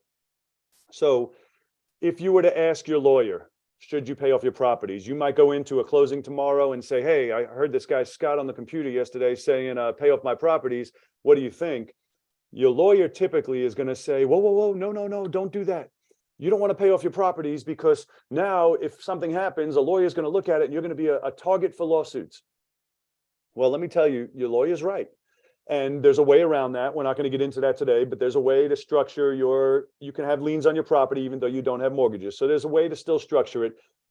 But you have to remember your lawyer has a job. Your lawyer has one job, and that's to protect you. And so having a mortgage on your property is a form of protection. His job is not to make you money, not to give you the best life. His job is to protect you. And so he's going to tell you, no, most lawyers anyway, don't pay off your property. Then you meet with your accountant. And you go to your accountant and you say, hey, I'm thinking about, owning properties free and clear and paying everything off. You guys know what your accountant's going to say, right? I bet you I have some accountants on here. No, you don't want to do that. You're going to lose your biggest tax deduction. And they're right. You're going to lose your deduction. But guess what? You get to keep the cash. So I never really understood that whole premise of let me pay out $10 so I can save $3 in taxes. It never made sense to me because that's what people do. They pay the interest so that they can deduct the interest so that they can save a portion, like 30% of that amount that they deducted in taxes. So your accountant will say, no, don't pay them off. But once again, most accountants anyway, some understand free and clear. Once again, you have to remember your accountant has a very specific job, and that job is to save you money in taxes. And by paying them off, you're going to pay more taxes. Guess what? You're going to pay more taxes, but you're going to make more money. So, that's the trade-off. Yes, you in the end, you keep more money. Yes, you'll be paying more in taxes, but you get to keep more money. And that's, in my opinion, what it's all about. So next, you're going to say, what if I was to consult my calculator, right? My calculator only knows facts. It only knows data. And I'm going to put in multiple scenarios, one with me leveraging and one with paying it off. And I'm going to go every which way I can. And your calculator is going to tell you, don't listen to Scott because you can make more money by doing the leverage model. And your calculator is correct. You can make more money doing the leverage model. However, that is if everything stays perfect. It's a house of cards. If everything stays perfect, then yes, you can make more money leveraging. If you can make it another 30 years without any hiccups in the world, you can make more money leveraging. However, if you were to ask me, I always tell people your calculator is missing a button, and that button is the peace of mind button. So your calculator knows facts, knows data, but it does not know peace of mind. And so the way I like to tell people is that if your goal, I always joke with people and I say, it depends on what game you're playing, right? If your goal is to die with the most money possible, then you should do the leverage model because you will end up, providing everything goes well, you will end up with more money. But if your goal is to live the best life possible, then you should do the free and clear model. So it's hard because people can't grasp it sometimes, the concept. If your goal is to die with the most money, well, then yeah, be stressed out for the next 30 years and then you will die with more money. And if that's the life you're looking for, then go for it. Or in 5 years, you can be free. And I'm like, well, that's a whole big different ball game. So it depends on what your goals are and what you're looking to do. So I just wanted to throw in a few snapshots. These are typical slow flips. This one you're looking at here, I paid $18,000 for, $25,000 for this one. This one was one of the ones in that package. I paid $21,000. The reason I went out here is because it did not look like this when I got it. This was fully done by my buyer, new roof, new siding, new windows. This one here, same scenario. This one I paid $15,000 for. I recently did a video talking about this one. I paid $15,000 for it. And the first year I had one buyer put $5,000 down, never made another payment, never did any work to it, never did anything.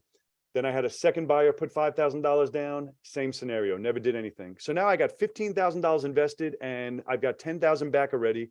And you couldn't even see this house. It was covered in trees, from the street, bushes, trees. The house was in horrible disrepair. So I called one of the contractors because we primarily now sell to contractors and they do them and keep them as rentals. I called one of the guys I'd done a bunch of deals with and I gave him a spectacular deal. I think I gave it to him for $1,000 down, 500 something a month and a price of about 59, maybe it was 55, 59,000. And he took it. And next thing I knew, I drove by and there's just people crawling all over the house. It's completely renovated now. It's a brand new house. And keep in mind, I have nothing invested in it. I got free and clear of it within the first 10 months because of the way the down payments and the monthly payment. So, I mean, it's amazing, different scenario than a 30-year mortgage. Another one I paid, I think this one I bought right off the MLS. I think I paid $32,000 for it. This one, the reason I put this one in here is because this one I drove by just recently, and this is a picture I had from when we had it available. And then this next picture is what it looked like the other day when I drove by it. So they poured this driveway. If you look, they did that driveway, they did that cement in the front, they did the roof, they did the windows. I didn't do any of this stuff. The way I sold it was the way that first picture looked. They did all of this. They're the ones renovating it, they're loving it, they're hugging it, they're making it their house. And to me, I am just the guy sitting there like Mr. Burns, waiting for the check on the first of the month. And I hope that makes sense to you. And I know people that have rentals, a lot of times you guys love your houses.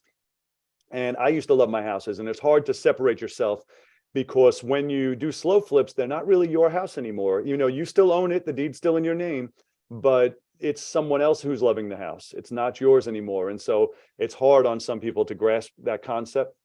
So I'm going to go into now on where do we find these deals from? So, because, a lot of people are like, yeah, that all sounds great, but I live in wherever and we don't even have houses here for under 300,000, or foreclosures go for 300,000. We're not finding any kind of deals like you're talking about. Well, first off, we locate markets, and I teach a whole thing on how to locate a market that you're going to work in. But you guys have the internet. Obviously, you're watching this now, so you have the internet, and you're going to be surprised. You can pick target cities, and you will find that there are tons of deals that meet this criteria. So one of the places we get these, I call it real estate purgatory. Why is it real estate purgatory? Because these houses typically fall in the category that nobody wants. And why does nobody want them? We end up getting them from other wholesalers, other real estate investors. Why does nobody want these houses? Is because if you're a landlord, and some of you guys even asked this question already, you're like, are these bad areas? Is this going to be a house that needs this or that? If you're a landlord, these houses would be your worst possible investment. If you were a landlord and you were going to do a regular rental, first of all, for a regular rental, you're going to have to spend another 10, 20, 30 grand to make it rent ready, right? To make it nice. And then on top of that, you're in a lower dollar neighborhoods, which means you're only going to collect $875, $900 a month. And you're going to be dealing with people who might be your biggest headache, your biggest amount of turnover, your biggest amount of repairs and maintenance. So landlords typically don't want them. Well, what about rehabbers? Rehabbers don't want them either because there's not a lot of ARV out there. There's not a lot of retail sales. So the rehabbers don't want them. The landlords don't want them. But yet us wholesalers, investors, we just do mass marketing. We end up getting a contract on it and we think we got a great deal and then nobody wants it. And so you'll see these houses on these wholesalers lists and in these Facebook groups week after week after week because they're running out of time on their contract, getting lower and lower, and they need to get rid of it. Nobody wants these houses, and that's why we love them. We get right in the middle. So there's an interesting way of thinking about the neighborhoods and the houses. The seller needs cash. The seller needs their cash to leave, but the buyer needs financing to get in.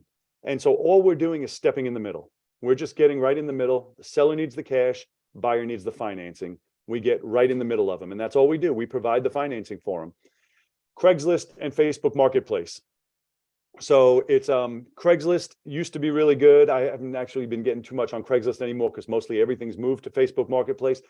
But one of the things I like about Facebook Marketplace is you can go right on your phone or on your computer to Facebook Marketplace where you live right now, but you can also change the area and you can pick another city all the way across the country and whatever city you want, and you can get the surrounding areas and just look at the properties available in that city on Facebook Marketplace. So it's really cool.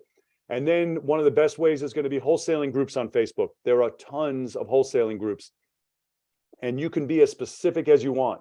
You can type in, real estate wholesale groups, St. Louis, Missouri, Indiana. I'm in a bunch of groups in Indiana, a bunch of groups in Illinois, and a bunch of groups in St. Louis. They're huge groups there. And you will see deals that you're like, why are these available? And there's so many people on these groups, but it's real estate purgatory and they're not interested in them. And I love that they're not interested in them because that's why the opportunity is there for us, because doing the typical business plan does not work for these properties. It just doesn't work. And it works. And it's not like it's worked for 6 months. I've been doing this full on slow flip since 2011 and it crushes it. And I've gotten so many people into doing slow flips that it's amazing the results that they're having. So don't think that, oh, that was an opportunity and it's past. It's well in its prime right now. We are killing it with slow flips. And then there's the MLS. So the MLS is the multiple listing service. So when I teach wholesaling, I always tell people forget the MLS, right? Because I call it the misleading lead service. There's no deals on the MLS for wholesalers right now. Anyway, there was times 2009, 10, 11, we can pull deals, but right now every investor's on MLS. So we do not buy for wholesaling. However, real estate purgatory, you can find right off MLS because sometimes they're just listed. And once again, nobody wants it. So you can get with an agent in the city that you're looking at in a target city and have them start sending deals that meet your criteria. And you can buy right off of the MLS. So I personally believe that the boom is coming right now with slow flips. We had a heck of a run up these last few years, and we are already in the starts of a downturn. Now, it doesn't mean we're going to have a crash. We don't know. Nobody knows what's going to happen. But with a crash or no crash, it doesn't matter as long as it's not as as hot and heated as it was, there's going to be tremendous opportunity with the houses that we deal in, because if they're not able to sell on the retail market, we become more and more valuable to them as cash buyers. So I believe this is, I mean, I've prepped all of our people. I mean, 2023, I believe, is going to be a huge boom for slow flips, but time will tell. But it's already started. I mean, we're buying an unprecedented amount right now. So couple things I wanted to discuss. Can you convert existing rentals? So let's assume you have 5 rentals. Well, I had 30 after I converted all of mine. So remember I told you about 55 of them got lost to foreclosure. Well, I had 84 at the time, so I was left with 29 still. I've converted all of my houses to slow flips. There's 2 sides to the slow flip. There's the buy side, and then there's the sell side. So sometimes we can't control the buy side, either through creative finance, through a great deal, or through an existing property. But you can convert it to a slow flip, meaning you're going to change it from a rental to selling it with owner financing. So sometimes I buy properties, and this package I bought of 24, about 20 of them were occupied, and they were regular rentals, which is why the seller wanted to get rid of them. They were horrible for him. They're like the best deal in the world for me. So the first thing I do when you convert existing rentals, if you buy one, is I send them a letter and I let them know, I just purchased this property. I do not do renters. However, we will honor your lease to the end of it. We do sell with owner financing. If you are interested, because you're already in the property, we will do it with no credit check and no money down. I won't charge them a down payment. And your payment will be, and I make the payment similar to what their rent is. And I give them the new terms. 99 out of 100 times, and I want to say 100, I think I've had one not do it ever. They are happy to do it because that means they don't have to move. Their payment stays the same. They don't have to move, and they can just fill out some paperwork and life goes on. So yes, absolutely, you can convert your existing rentals. You would be on the sell side. So assuming you still have a mortgage on them, you wouldn't be on the paid off in 5 years part of the program, but at least you would eliminate all of your repairs, maintenance, hassles, headaches, and you would just be now the bank collecting a payment.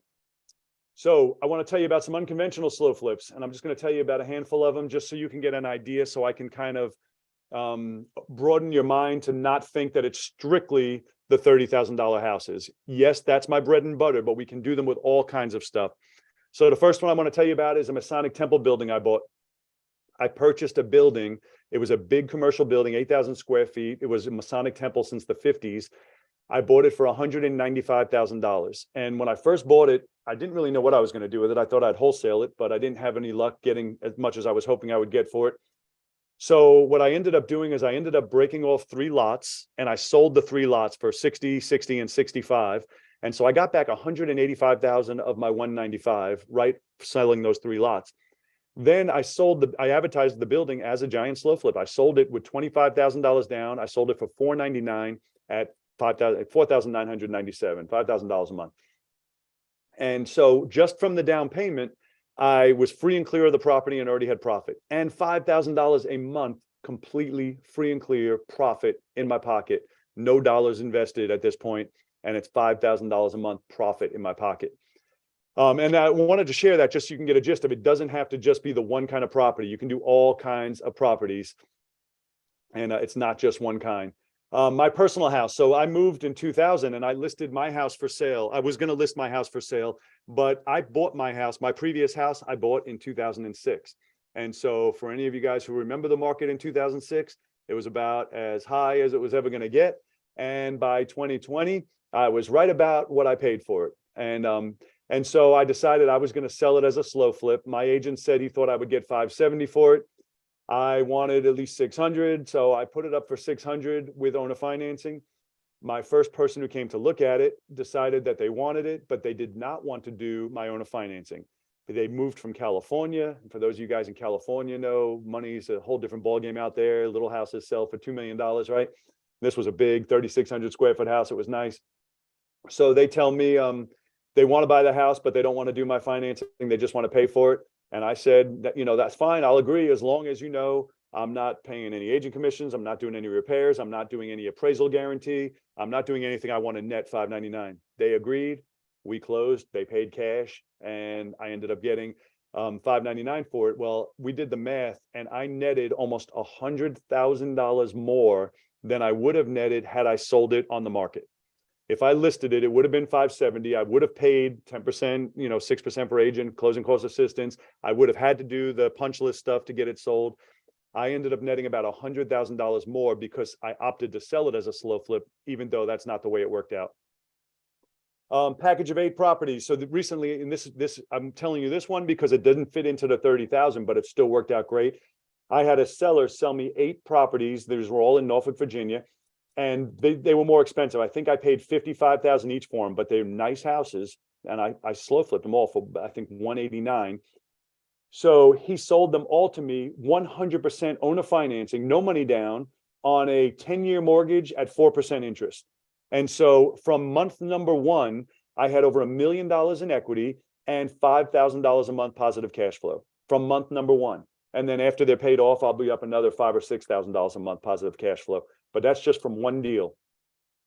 So then I want to tell you about Mike's, one of our guys in my Freedom Accelerator program. He did a 6-plex, and this was it was in fairly good disrepair, 6-plex. He got an owner to finance it to him, and he bought it for $195,000, and he put $12,000 down, and the guy owner financed it to him.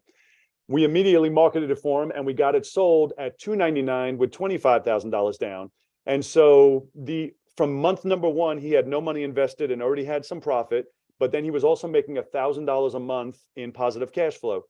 His financing was for 21 years. He sold it on a 30-year note, but 1 year into it, which is why I'm sharing the story, 1 year into it, his buyer, who now renovated it, refied him out.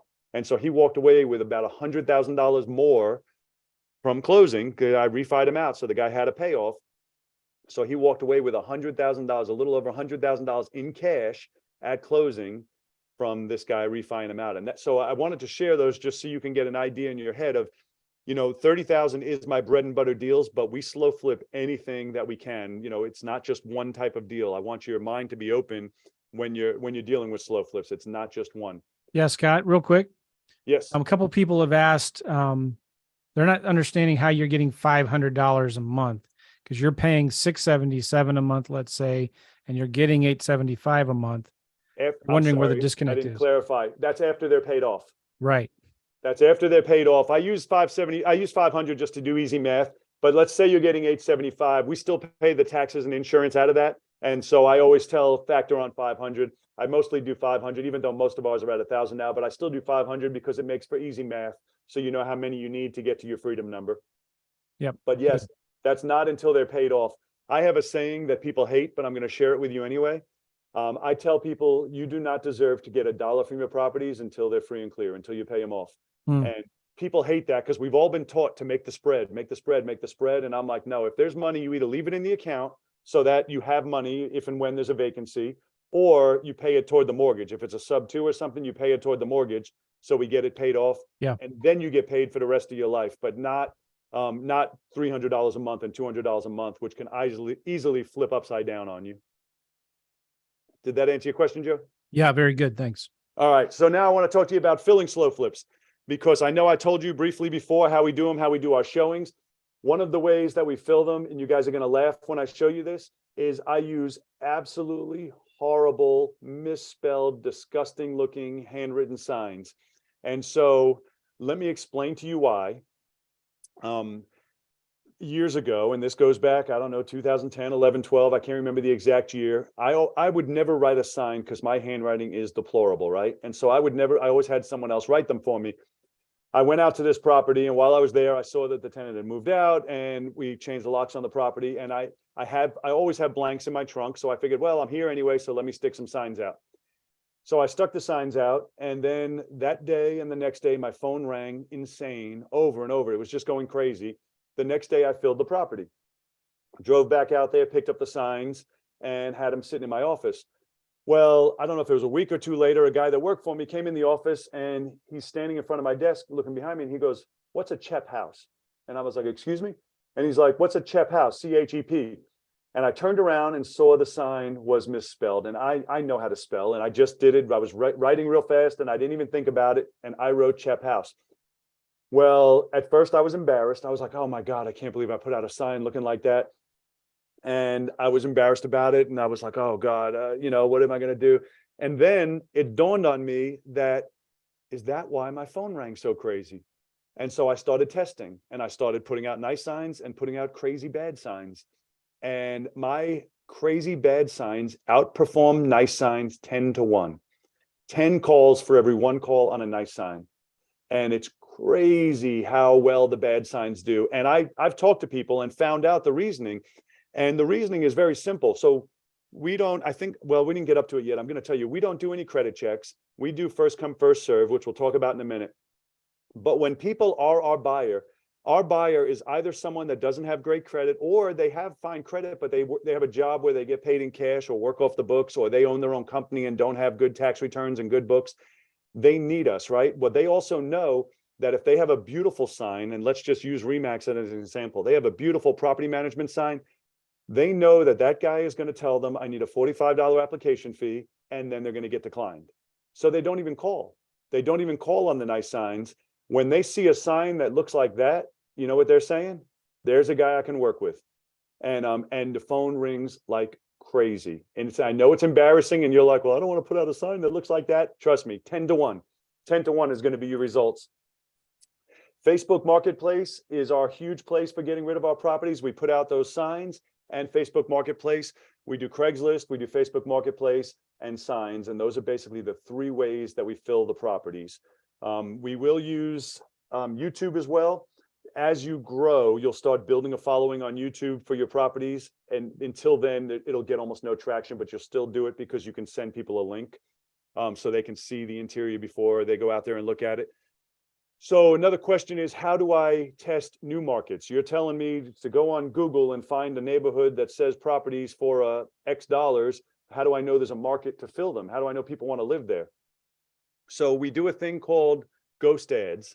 And you guys may have heard of ghost ads before. I know a lot of people use it for wholesaling. They use it to build a buyer's list, and I hate it for that purpose. So what a ghost ad is, and I'll tell you how they use it for wholesaling, which is what I hate. They'll run an ad on a house that's too good to be true, and then you call on it reluctantly, even though you kind of know it's too good to be true, but you're like, well, what if it is true? I don't want to not call. So you call on it, and what do they tell you? Oh, sorry, that house just sold, but I get new ones like it all the time. So just give me all your information and I'll call you the next time I get one. And you know right away what they did is they're just building a buyer's list.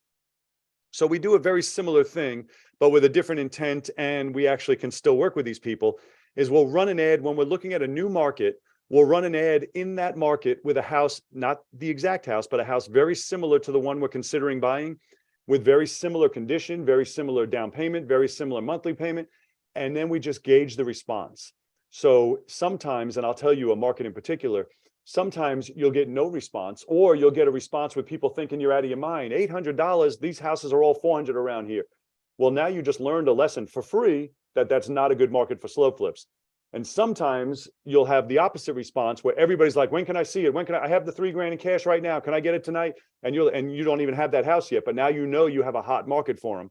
And so this is a free way for you to test a new market before you invest $1, just to gauge the response and the activity in that market. So the one I was talking about, and I don't know if anybody's from there, but I got excited about a market once that's in Georgia, and it's Macon, Georgia, M-A-C-O-N, Macon, Georgia. And I was real excited about it. And their deals were insane when I was looking at them. However, when I did the ghost ads, it was crazy to me that their rents, legitimate rents, even at apartment complexes out there, were like $400 and $425. And so I was shocked. The deals looked so good, but I'm so glad I go through a process and we run our ghost ads first, or else I would have bought properties out there and then found out that there's no way I can pay that off in 5 years, because that's always my criteria. I got to get them paid off in 5 years. So once again, we use Deal Factory. We already spoke about it. We use it for filling them, and we use it for finding them, and best investor sites. So how do we qualify the buyer? So this is something that you guys are all going to ask, and I want to make sure to clear it with you. We do not, and I know this goes against everything you've ever thought of, and it's people's skins crawling right now when you hear me say this. We do it strictly on a first come, first served basis. We do not check anyone's credit. We do not check anything, and there's multiple reasons, and I'm going to tell you a couple. First of all, I don't check credit because how did I start? In 1994, everything I bought was non-qualifying assumptions. And what that meant was if you had the down payment, you were approved. So I would buy everything back then. Well, I sell it the exact same way I used to buy. The second reason, which is a more prevalent reason, is that if you are in rentals, you guys who are in rentals know this, but you have to maintain meticulous records, not just on the people that you put in your properties, but on the people that you didn't put in, because you can be charged with discrimination by fair housing. And a lot of people think there's a big misconception in the rental world. A lot of people think that that you can get 10 applicants and you can pick the best one and rent to them. You should be able to do that, right? It's your house. You should be able to pick the best applicant and rent to them. But that's against the law. The law is you have to make your minimum criteria, and then the first person to meet your minimum criteria is the one you have to rent to. And so I remember reading a lawsuit years ago, and I said, you know what, I don't want to mess with any of that. So the way to avoid all of it is I do first come, first serve. The first person to put the money in my hand is the one who gets it. And I've been doing it for years, and I have zero issues. Now, again, that doesn't mean I can't have an issue next week, but most people appreciate the opportunity that it is. And so we don't check credit. We don't check their job. We check that if it's 5,000 down, you have $5,000. And for the move-in, we accept cash. We don't accept cash on a monthly basis or certified funds. That's it. Cash or certified funds to move in. And if they have the down payment, that's it. They're qualified. And so I know that goes against everything everybody's ever been taught, anything anybody's ever done, but we do it on a first come, first serve basis. And I intend to keep it that way indefinitely. I like doing it that way. Another big tip I want to give you, and this is real important, and I don't know why everybody doesn't do this. So eliminate the word asking from your vocabulary. When you are asking 3,000 down or asking 5,000 down or asking 89,000, what you are telling the world is that you are negotiable. That's it. And same as if you're selling a car or you're selling anything. If you're like, oh, I'm asking 60 grand, well, you're saying that you're expecting less. We don't ask. We're selling it for a specific price. God, if you're a wholesaler too, same thing. If you're a wholesaler, don't ask 60 grand. You're selling it for 60 grand. Whatever your price is, eliminate that word from your vocabulary, because you're not asking, you're selling it for a price. People do not realize just eliminating that one word is going to make you tens of thousands of more dollars over the course of your career. Because when you use that word, you're telling them in advance that you are negotiable. All right, so this is a big one. So you're going to have to remember this or write it down. This is a big one for people. How do you justify the value? So people ask me, how do we come up with the price? So I'm going to tell you guys about this. So you say you're selling it for 89,000, but you just bought it for 30. How did you come up with that price? We make it up, right? So you're like, well, you can't just make up a price. Well, yes, you can. So how do we justify the value? I'm going to tell you two different mindsets on it. One is, how's it worth 89,000? Well, I answer it this way. I say anything is worth what somebody's willing to pay for it. That's how value is determined. Anything is worth what someone's willing to pay for it. And somebody is going to pay 89,000 for this house this week. It doesn't have to be you. It is worth 89 because someone's going to pay 89. Sometimes I'll bring it to, if there's a woman sitting there, I'll look at her pocketbook and I'll say, or a handbag, and I'll say, you can buy a handbag at Louis Vuitton and it's $5,000, or you can buy one at Walmart for $25. Does it make it worth $5,000? Well, yeah, because people are willing to pay $5,000 for it. That's what makes it worth it. That's simply how we justify value. It's worth what someone's willing to pay. The second thing, and you may come across, is let's assume there's multiple houses available and you bought one at 30 and you're selling it at 89, and you're sitting at the closing table or at Starbucks or wherever you're doing your paperwork, and the person says, well, I just saw a house 3 doors down that's available for 40,000. And mind you, yours is 89, right? And the way I answer that is, well, I would buy that house then. And the way they respond 100% of the time is, yeah, but that one you have to pay cash for. And then I say, well, then I would buy mine. And as simple as that. I make sure I'm brutally honest with everybody. I'm very straightforward with them. Yes, that one sounds like a great deal. I would buy it. And then they tell you why they can't buy it. They can't buy it because that one they have to pay cash for. And well, then I would buy mine because mine's only 3,000 down and $875 a month. So when you're selling the houses, you need to remember we sell the financing. The house comes with it. We are not selling the house. Our job is to sell the financing.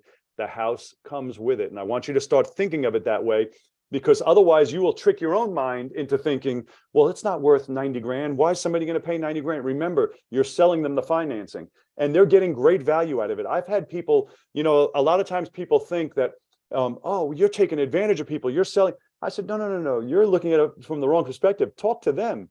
Talk to them. They love me. They send me Christmas cards and they love me. We gave them an opportunity to be a homeowner.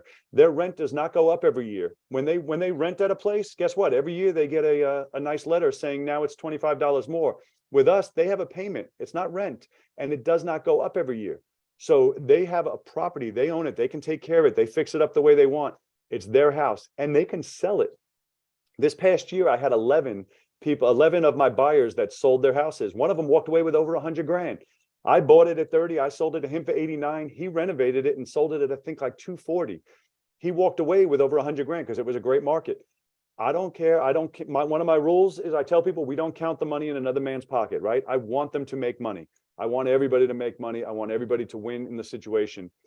You got to remember, your clients are not adversaries. We're not here to fight with them. We're here to help them. We want to do business with these people. We want to do more and more business with them. I have one guy now who's with me, has 12 properties with me. I have a few that have 6 each. I get texts from them constantly that say, do you have anything else? When are you getting another one? Let me know when you get another one. I'm ready for 2 more, or whatever it is. We want to deal. I primarily love to deal with investors, because when you deal with investors, they're the ones they do the rehab. They're the ones who rent it. They're the ones who have to deal with the tenant if the tenant doesn't pay. They deal with everything. All we do is sit at the top of the building with Mr. Burns waiting for the check to come in. So remember, you want them to make money. Don't be upset because someone made a bunch of money on a deal you sold them. We want them to make money. The more money they make, the more money you're going to make, because they're going to be wanting more and more deals from you.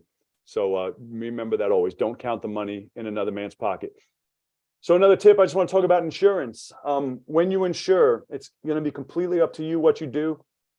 But I insure for what's called cash value. I am not trying to rebuild the house. If the house was to burn down, I always make sure my lender's protected, which is why we do cash value. Now, in our new contracts, we have it to where our buyers can get their own homeowners insurance. They used to only be able to get renters insurance, and now they can get their own homeowners insurance. So they're covered if, in fact, it was to burn down. They have a policy, but I try and have my own policy, even though everybody tells me it's overkill. I try and keep a policy just to protect my lender. Once it's free and clear, I can do away with it. But while I still have a lender, I like to make sure that they're protected. Even though they can be protected with my buyer's insurance, I don't want them to be additional insured on that policy, because if they end up lapsing on their insurance, the first thing the insurance company does is send out a letter to all the additional insured saying the policy's lapsed, and I don't want my lenders to ever have any stress in their lives. So I make sure when I have it, I keep them under my own insurance until it's paid off. A couple other tips, and then we'll move on. I'm sorry, I know I'm rambling on for you guys. Reviews are a huge part of our business, because it seems like people don't understand exactly what we do. And so it is huge when you have reviews. I have more 5-star reviews in my area than absolutely anybody else has. And that's because we do it proactively. On top of reviews, I have, when people come in to do paperwork, I have them take a picture with my giant key. And the reason I do that, and you can see on the next one, I've been growing it, is I made a wall of all of our buyers.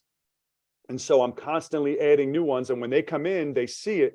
Guess how they feel when they sit down in the chair? They feel secure, not feeling like is this a scam? Is this fly by night? Am I getting ripped off? They feel secure now that they can see, look at all these people who have been here before me. And this wall's just growing. I only started this about 1.5 years ago, and it's just growing and growing. And I also made books. I made photo books, and you guys can do this too, even if you don't have an office. You can do the same concept, same keys, but not putting them on a wall. You do it in a photo book, and they do it right online. You can do it right through Walmart or Walgreens.com and do a photo book. So now when you meet with somebody to do paperwork, they can see the other people you've dealt with before. And all it does for them is it gives them complete peace of mind, where they don't have to worry about, am I getting ripped off? Is this a scam? Is this guy going to be here next week? Does he even own the house? They see 20, 30, 50 people that have been there before them, and all of a sudden they're comfortable. So a couple of questions. And I'm sorry, Joe, I know I'm running over time too. No, this is good, man. Good. All right. As long as everybody's okay, I just want to go through a couple of questions people ask. And one of them just came from a good friend of mine just recently. he was doing regular rentals, and I always talked to him about slow flips and what he had to turn over. And he's like, it's going to cost me 15 grand to get it right. And I tried talking to him, and he said, his exact words, he said, well, with my luck, they'll all buy them. And I'm like, are you hearing yourself? Yes, with your luck, they'll buy them. We're buying them at wholesale. We're selling them at what I call super retail, because it's full price without any realtor commissions, without any repairs, without anything. I said, if everyone buys them, that's awesome. That means you took 30,000, turned it into 90, and now you go buy 3 more, right? So it's not a bad thing. If people buy you out, it's not a bad thing. Yes, you have less houses right now, but you're flooded with cash, and now you use that cash and go buy more houses. So it's not something to be fearful of if somebody buys you out. What happens if they don't pay? So that is a great question. And in the states we invest in, and now this is not in every state, in the states we invest in, it's a regular eviction, same as a tenant.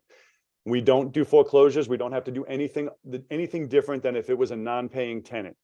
So that's why we don't do in all states. I'll give you, for instance, if you look in upstate New York, there are great deals in upstate New York where you can buy houses at the right price and have the right rents, but I won't buy them because it might take you 2 years to get somebody out there.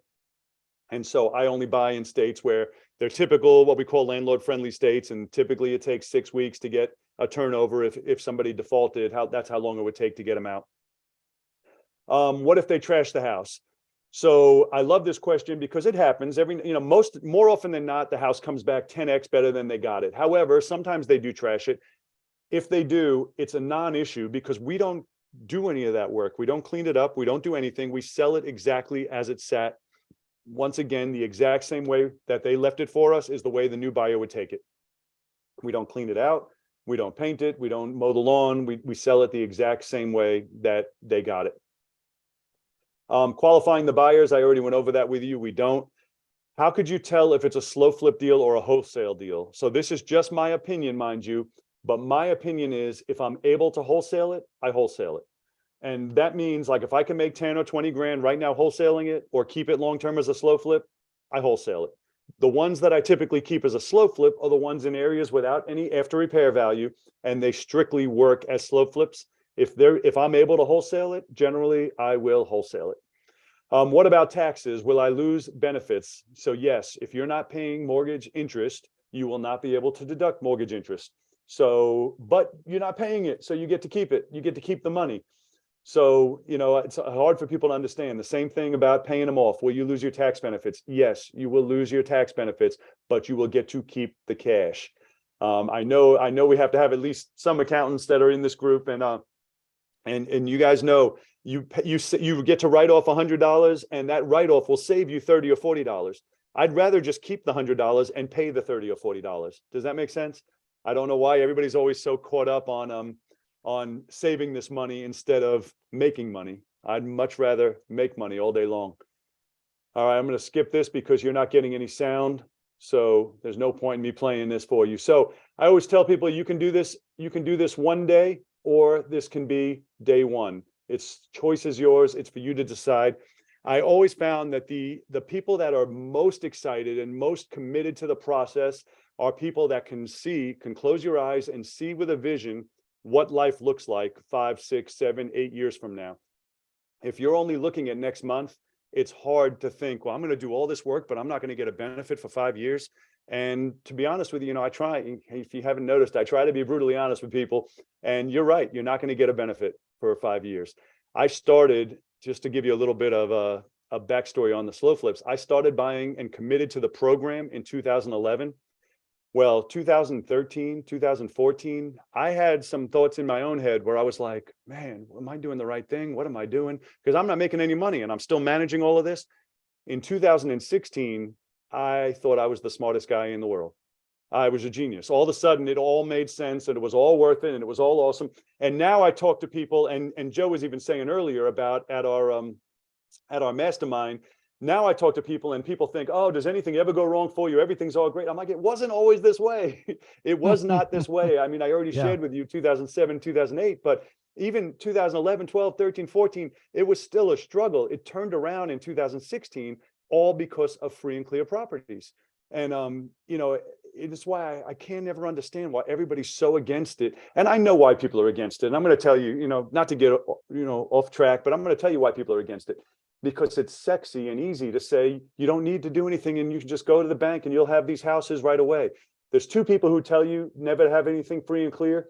Person number one doesn't have anything free and clear themselves, doesn't have any money, and so they're trying to tell you that's the way to do it, to justify because that's the way they do it.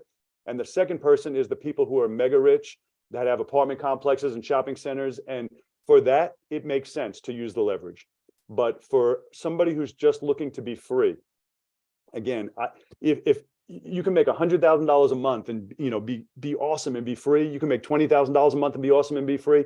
If you're looking to have $50 million in the bank, this isn't the program for you. If you're just looking to be free and make 20, 30 grand a month or whatever your number is, then it's all about deciding what it is you want. If you're looking to have the best life or you're looking to die with the most money.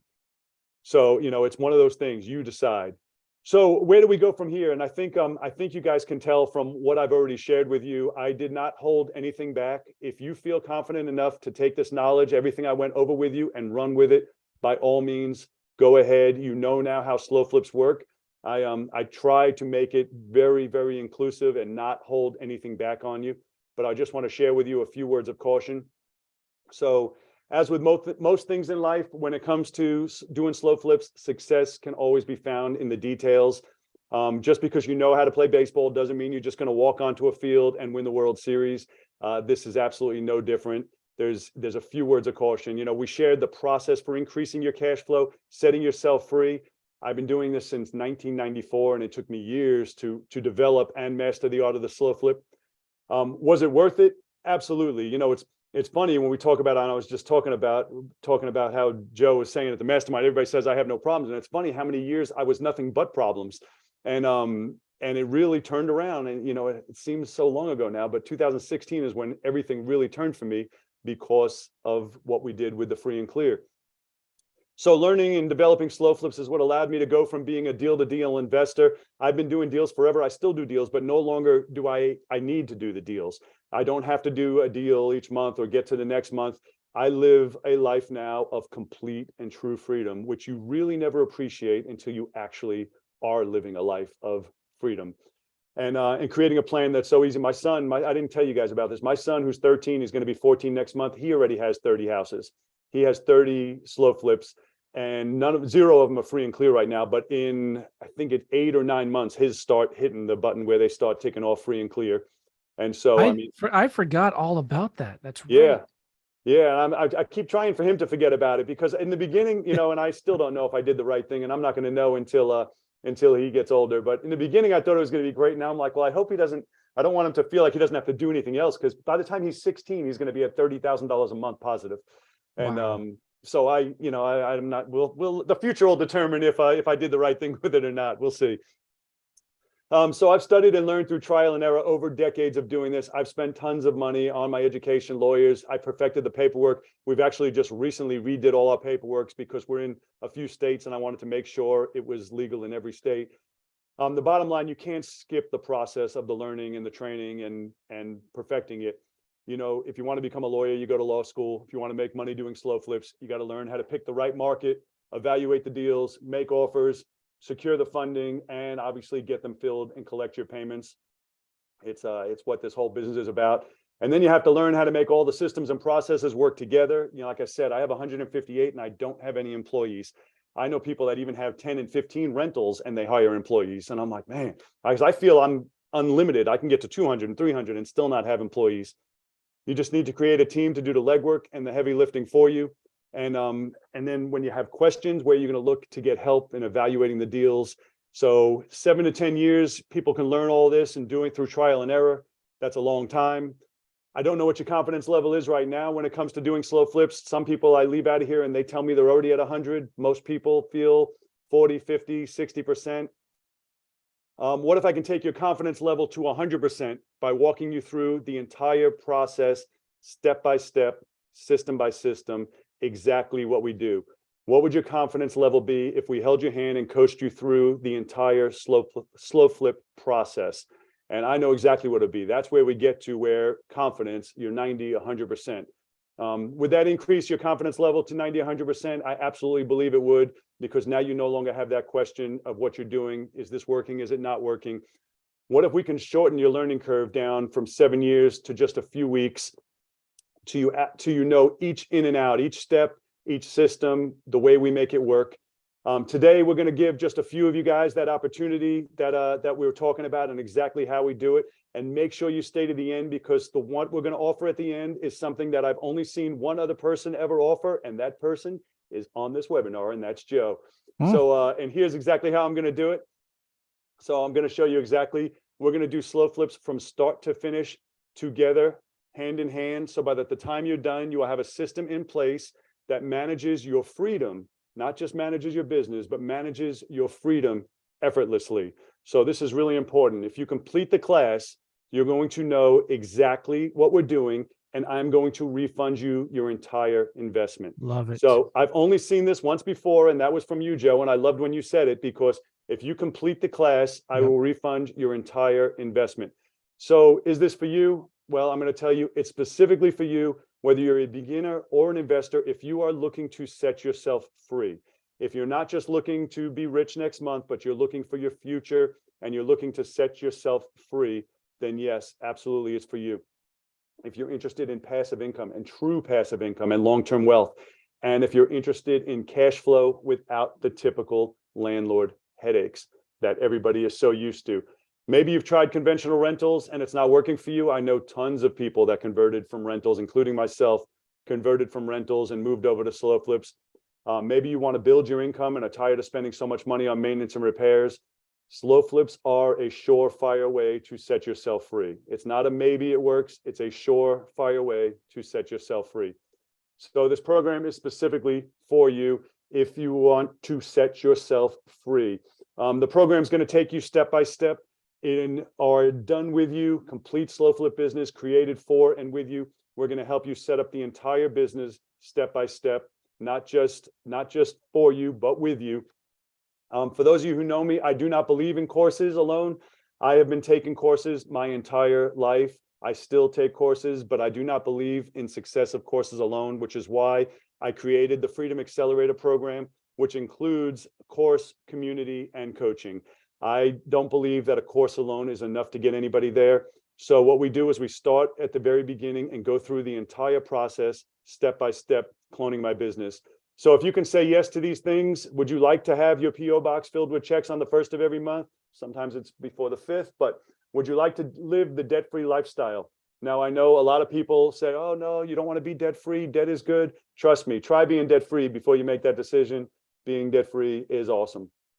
Or would you like your time to just be your own, where you can wake up, do what you want when you want, and live your life the way you want to live it, and not have to work just to pay bills? If you can answer yes to those, then the Freedom Accelerator program is for you. So today, while you're sitting here watching this webinar, you've heard me talk about my students. You've even heard me talk about my son and the success, which proves that the slow flip strategy works really well, really, really well, like nothing else. And so by now, I'm sure it's abundantly clear that joining the Freedom Accelerator program and doing slow flips will be one of the best decisions that you have ever made. I know with certainty that it is. If you're ready to start buying slow flips and start your journey toward freedom, here's how you would get started. And then don't go, because I got to tell you about some other pitfalls that may come up. By the time you completed this program, you should have a fully functioning, slow flipping, money-making business without all of the stress. And I always have to stress, without the stress. You should be getting plenty of buying opportunities as well as private funding. Now, I do a whole thing on raising private money, and we're going to talk about it in a second, but it's not as hard as you think.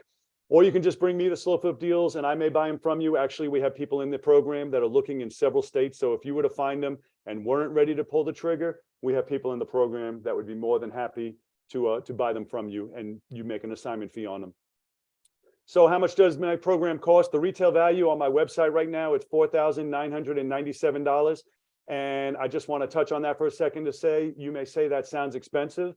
And the answer is yes, it is expensive. But if you keep doing what you've always done, you will still have what you've always had, and nothing ever changes. So you have to remember, in order to affect change, you got to do something different. Working a 50-hour job a week, not getting to freedom, as we all know. You guys may or may not know, I have a book out. The title of my book is Work Just Gets in the Way of Making Money. which is why I wrote that there. I said, as you know, it's not getting you to freedom. Work just gets in the way of making money. We've all known that for some time now. If you did just one slow flip a month in 5 years, you would be at $30,000 a month positive cash flow. And that's using my low numbers. Just one slow flip a month in 5 years, you would be at $30,000 a month in positive cash flow. If you wanted one-on-one coaching from me, which actually we've stopped even doing, I always charged $60,000 was my regular price for one-on-one coaching. So is $4,997 worth it? Yes, of course it is. You should be able to do one slow flip deal a month, but if you only did one a year, would it be worth it? Absolutely. Even one a year would more than cover the investment in this program. And the fact that you're still here, and the fact that you're still here 2 hours later, I can't believe how long I'm going, means that you're serious and that you're serious about your success and your business. And so I'm going to do something special for you that we haven't done. And that is, you know, one of my biggest thrills, and I should have added this in here, is getting emails and Facebook posts from students who have gone through my program and used it to change their lives. Like I said, I have one kid who's, I shouldn't even call him a kid anymore. He's 29. But he's got, I think, 44 right now, 44 or 45. We did the math. When he is 34 years old, he'll be at $40,000 a month if he stopped today, which he's not. His goal is to have more than me. That's his whole race now, is to beat me out. But we have a bunch of people with 30 of them, 29, 26, and they're still in the building processes. And so as you build them, that's my mission. I think I told you guys my mission earlier is to help as many people as possible to set themselves free. So if you're willing to invest in yourself, then I am willing to invest in you. So what I'm going to do today is I'm going to take $2,500 out of my pocket, and I'm going to invest that in you and your future success with Slow Flips and the Freedom Accelerator program.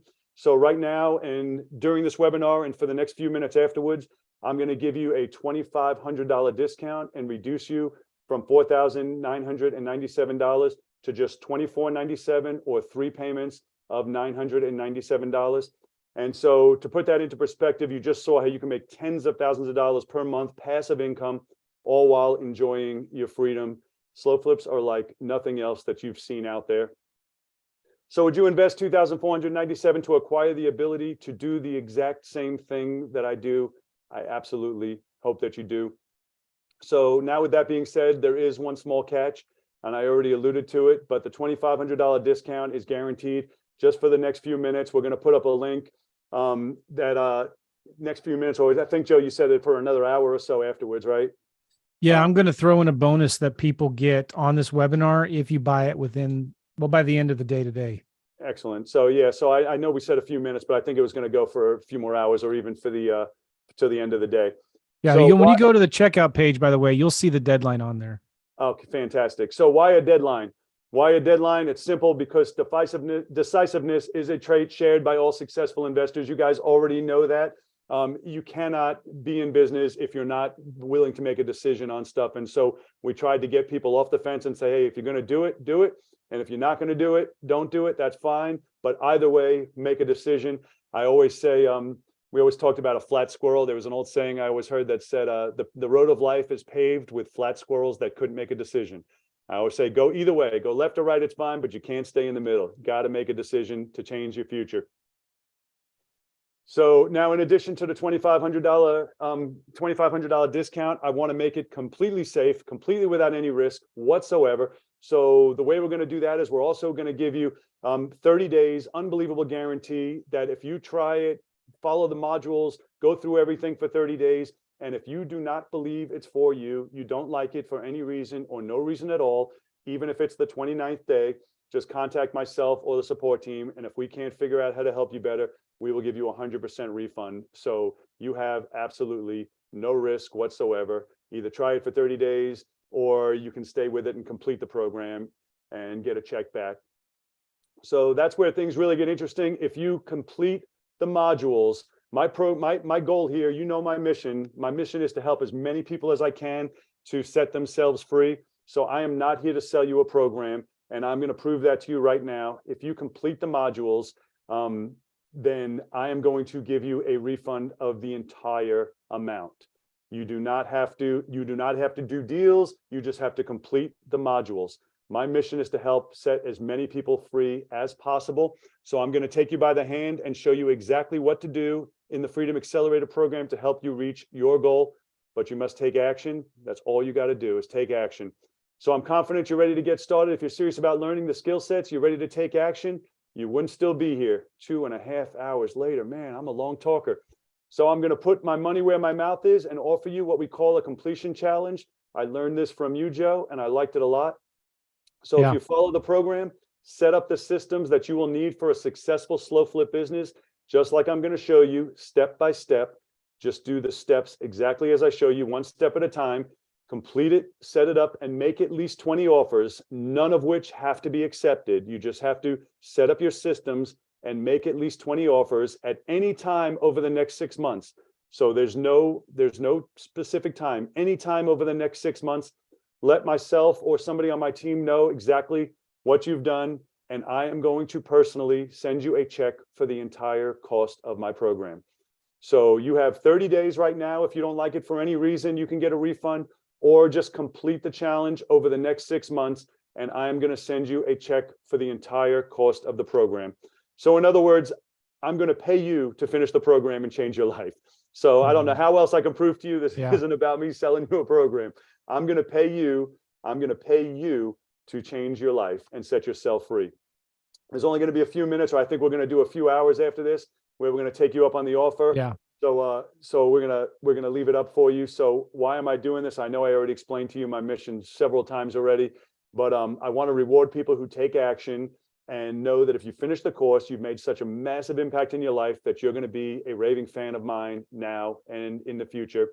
From my point of view, it's an investment in my most valuable asset, which is you, the students, helping me to complete my mission. There's literally no way you can lose here. So you choose option A or option B, either way you're fine. At a bare minimum, you have a full 30-day money-back guarantee to go through the entire program risk-free. And we do well, I'm going to tell you about in a second. We do meetings every single week. Go through the program, make 20 offers, even if none of them get accepted. Simply following the steps in the program, I'm going to send you 100% of your money back. Not 50%, 100%. So what do you need to do to complete the completion challenge? To finish the completion challenge, I made it about as simple as it can possibly be. Go through all the modules. When you finish each module, it lets me know. You just click done at the bottom. Set up your systems. Now, we have some systems like my Deal Factory, but if you wanted to use your own, if you were set up on a different system, or you were set up on Podio or some other system, you're welcome to use your own. Structure your entity. You may already have your entity set up, so that would be fine if you already have them set up. Otherwise, we have a system where we can get you set up almost free. You still pay your state filing fees. Report your weekly progress. We have a phone call with our direct mail coach. He's going to talk to you exactly about how it works. You don't have to order any direct mail. Just have the phone call with him so he can go over your markets, how many leads fit your criteria in that specific market. Show us that you've made 20 offers. And then when we send you back your check, do a video testimonial for us. And that is it. That is all you have to do to complete the challenge. So we made it about as simple as it can be. You either complete the course and get your money back. You don't have to do a deal. You just have to make the offers. So I'm not even saying you have to do a deal. Or you can go through the whole course. You have up to 30 days. And if you don't like it, or you don't see it's a fit, or you don't think slow flips are for you, then just let us know and you will get a refund right there. So I had a link up here, but Joe, I think you said you had a link you were going to put up yourself. So yes, that one may work. Is it? Sam just texted us. It goes to the page that Sam made. Okay. So I want to touch on some roadblocks. So a couple roadblocks people come into when they do slow flips is selecting the right areas for slow flips, setting up all the tech stuff, securing private money, and that's a huge one. Managing payment collections, setting up the right LLCs, and not having a mentor. And so I want to touch on each one of those for a second. For the first 10 people, roadblock number one, selecting the right area. For the first 10 people that decide to sign up right now, we can schedule a one-on-one call with myself, and we are going to go through the specific markets that we invest in, and I will help evaluate areas that you may be looking at so we can come up with a marketing plan for those specific areas. Setting up the tech. So we have software through my Deal Factory where they will actually set up all of your workflows for you and automate for you, done for you lead conversion. They'll do it all for you as a member of our program. Private money. So I teach in detail how to raise private money, but to take it a step further, I even hop on the phone. If you have a potential lender, I will personally hop on the phone with you and that lender to go through the entire program and to explain the way it works.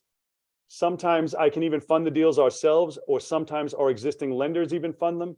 On top of that, sometimes my existing lenders will be the ones to hop on the phone with your lender if they want to talk to somebody who's already been doing it. Sometimes I have lenders that have been doing it since 2011, so sometimes that's the strongest testimony you can get. Payment collection. We set you up with all the software and payment management systems that we use, so it's seamless and efficient collection process, so you're not running around knocking on doors. We have a legal team that will set up your Slow Flip LLC for you for free. You just have to pay the state filing fees. They do all that cost absolutely bare bones minimum. You just have to pay the setup fees for the state. And then not having the right mentor is the biggest roadblock. And we get through that by, I have a call once a week that I personally do. I don't outsource this to anybody. I personally do a coaching call once a week. The next one's coming up this Wednesday. And we sit on the phone, we sit on the computer as long as it takes. I go through everybody's deals that they need to evaluate, any questions they may have, and then we also talk about whatever deals we're in the middle of so that everybody gets an idea of what everyone else is doing. If you miss a call or can't make a call, you can always submit your questions in advance. They're all recorded and I'll still answer them on the call, and then you'll see the recording. We have all the previous meetings in the group as well. And also we have a private community. So it's not just me that you're dealing with in our community. It's not through Facebook. We have a private group, but it's set up similar to a Facebook group where everybody can interact with each other. Believe it or not, people sell deals too. Sometimes you may get 3 deals and you're only ready for 1. So they'll wholesale them to other people in the group, and you can go over any challenges you have and see other people in the group can help you, sometimes different than I do because they're in different markets. We have people all over the country now, so it really is helpful the way it works. And 12 months of support for any technical issues, so you don't have to worry about if you set something up and you don't know how to do it. So just hey, to real recap, quick. The link is www.slowflips.com/freedom. /freedom. Okay. Well, I know. Yeah. Okay, perfect. Slow flip and we'll go through the questions. Maybe you can open your slides and just fix the link. But I put the link again in the chat. www.slowflip.com/freedom. www.slowflip.com/freedom. And I'm not sure if, okay, but yeah, but keep on going here and then we'll cover all the questions here in a minute. all right. Yeah, I'm not sure how to change stuff. I'm not tech savvy. No, yeah, that's fine. So we're giving you a $2,500 massive discount today for fast action takers. It's normally $4,997. Also the 6-month completion challenge, which means you have 6 months to do just those little things, including the 20 offers, and you will get a check back for the entire program. It's $24.97 or 3 payments of $9.97. For the first few people now, I think we said 10. We can do a few more if need be. We can schedule a one-on-one call to review the areas that you want to deal in. We have a direct mail coach who you can actually talk with, and he will develop a marketing campaign for whatever market you're targeting and let you know exactly how many available leads there are that fit your criteria in that market. My Deal Factory is exclusive for us, and they have agreed to set everybody up to do all the tech work for you so that you don't need to be the one doing it, which is extremely beneficial, especially if you're not tech savvy like I am. Weekly coaching calls with myself. I personally do it every single week. I shoot for Wednesdays, but depending on my schedule, if I'm traveling or doing something, sometimes we'll do it on a different day. But there's a calendar in the software. There's a calendar that every time we change our calendar date, it sends you an alert and pops right up there. And then we have the private community mastermind, which some people say is their favorite part of the whole thing, because basically what the community does is it lets you communicate with everyone else that's in the program as well. So we have people all over the country, and that helps too, because you may buy a house in a certain state and you get to ask, is there anybody there in that state? And somebody, I teach you how to get them from outside the group, but it's always a lot better if we have people within the group that you can have to help out and actually go out and look at your property or videotape it, or it might be somebody you want to wholesale to. So that is all I got for you guys. You can use this. Joe gave you a different link up here /freedom. I think they both work. I'm not sure, but I'm not a tech guy. Joe is. And Go ahead. Yeah. So my apologies, but you guys do have to go. Otherwise, they have to register for the. Well, let me just try it real quick. slowflips.com/go. That goes to the page that Sam made. Okay, you have to do a www. Oh, it does work. Okay, good. So make sure you do www.slowflips.com/go. Actually, and I have a QR code I'm going to put up in a second, but let me just finish. I forgot to tell you one Yes. other thing. I'm also giving you guys a free ticket for my in-person Freedom Accelerator Summit, which we charge $2,000 just for that ticket. And that is where we do it once a year. And that is a 3-day event, which is fantastic. And for everybody who signs up tonight, we're giving you that absolutely free. So you're going to get a free ticket, a $2,000 ticket. You're going to get completely free just for signing up tonight as another added value bonus. So this goes to it as well. I set up that QR code, Joe, to make life easy. Okay, good. For people that use QR codes. But that is all I got for you guys tonight. And I don't know, Joe, how long you said you wanted to leave this open for. I know you said a couple hours or till the end of the night. Yeah. So what we're going to do here, and I'm going to throw in something here. If you buy by the end of today, if you're watching this right now or you're watching the replay, if you buy by the end of the day, I'm going to give you for free either my lease options course or my creative financing lab course for free. But you have to sign up by the end of today as you're watching this webinar. And we will just email you that extra course. So again, if you go to www.slowflips.com/go, www.slowflips.com/go, that link should work. You can also do, if it doesn't work, I'm going to put an email in the Zoom chat. And just send an email to support@joemccall.com. And we will just take care of you right away. If it doesn't work, and I put that link again in the Zoom chat. And the link in the, I'm just putting here the link. So I know there's a little confusion with the links. That's no big deal. Either www.slowflips.com/go will work, or www.slowflip.com/freedom with no S will work. So you've got two of them. So let me just put this in here again. Hold on one second. Then we've got some questions. This has been amazing. It's been an amazing webinar. I know I went a lot longer than you told me to. I'm sorry about Well, that, but we I had tried hardly not to hold any- anything back. We had hardly anybody drop off, and which was really awesome. Okay, so I just put the links in the Zoom chat. Okay, so you can just type in the link like he has there, or scan the QR code, or just click the link that's in the chat. And if you're watching this maybe later on a replay, though, the button down below the video will be all good to go. But we've got some questions, Scott. I was wondering if you could review the bonuses real quick. Let me see if I can figure out how to go back. Yes. Yeah, the bonuses. Can I talk about this? This is amazing. So, in addition to the program, and how long is each module, Scott? So I don't want anyone to feel overwhelmed, but actually I'm giving hundreds of hours of content. All right, but the main stuff that they go through. The main stuff will take about 10 hours. Okay, 10 hours. That's it.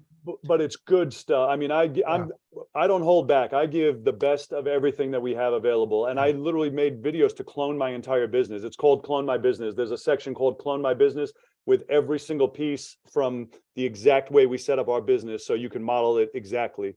So you know you have a business that works. All right, good. So just to go through the main program, it's only 10 hours of videos. Okay. You're knocking 50% off what you normally sell it for.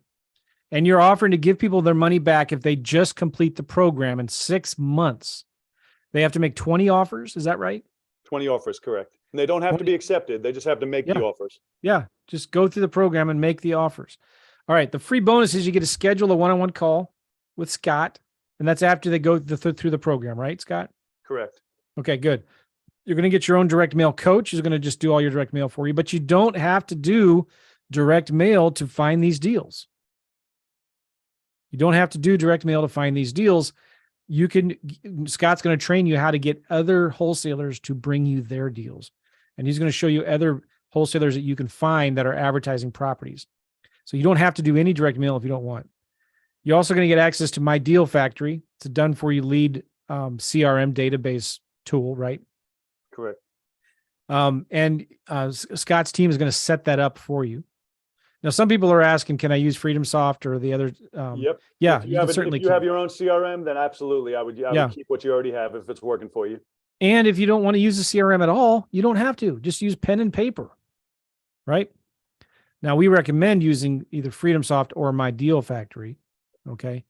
So you're going to get weekly coaching calls with Scott. Now, Scott, does that mean like you outsource your coaching call to some, No, group it's me. coaching program? It's me, and I stay on as long as it takes. Sometimes we're done in an hour. Sometimes it's 4 hours. I stay on Nice. as long as it takes. Nice. Awesome. So you do weekly calls, and then there's a private community mastermind where people can network and hold each other accountable and stuff like that, right? Correct. And this is way better than Facebook groups. So I'm excited that you guys get to see that. Scott's team is going to help you set up an LLC, and you're going to do an in-person Freedom Accelerator Summit. Do you know when this will be yet, approximately? Well, we just passed the last one, so it's going to most likely be next January, the end of next January.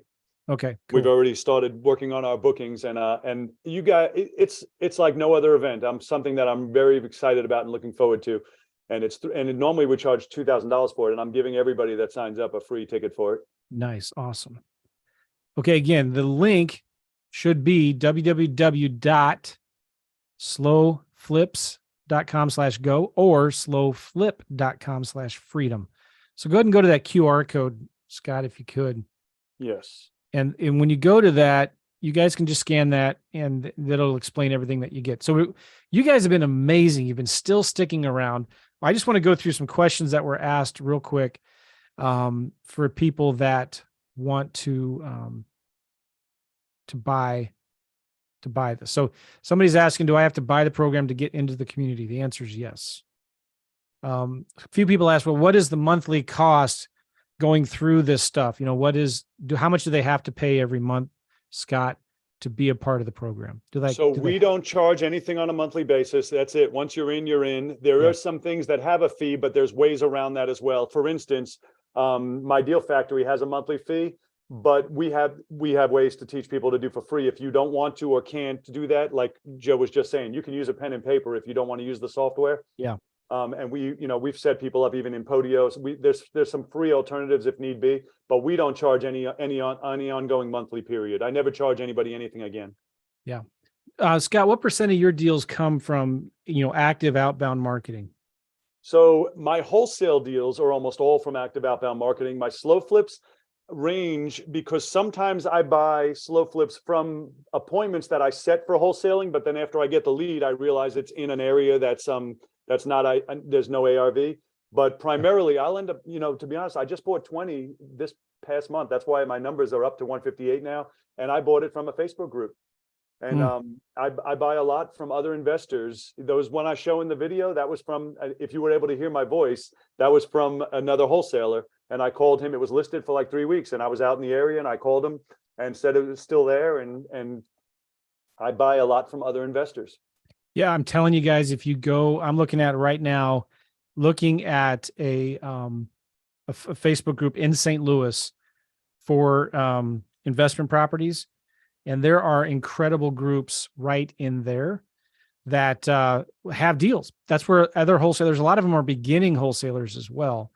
And so they just maybe kind of don't know what they're doing, but they're decent deals. And remember, because we're buying them on a long-term buy and hold basis, we can pay maybe a little bit more than what other rehabbers and landlords want.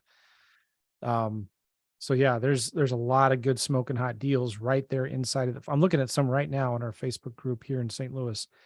Oh man, I'm looking at these right now. I wish I could share my screen with you.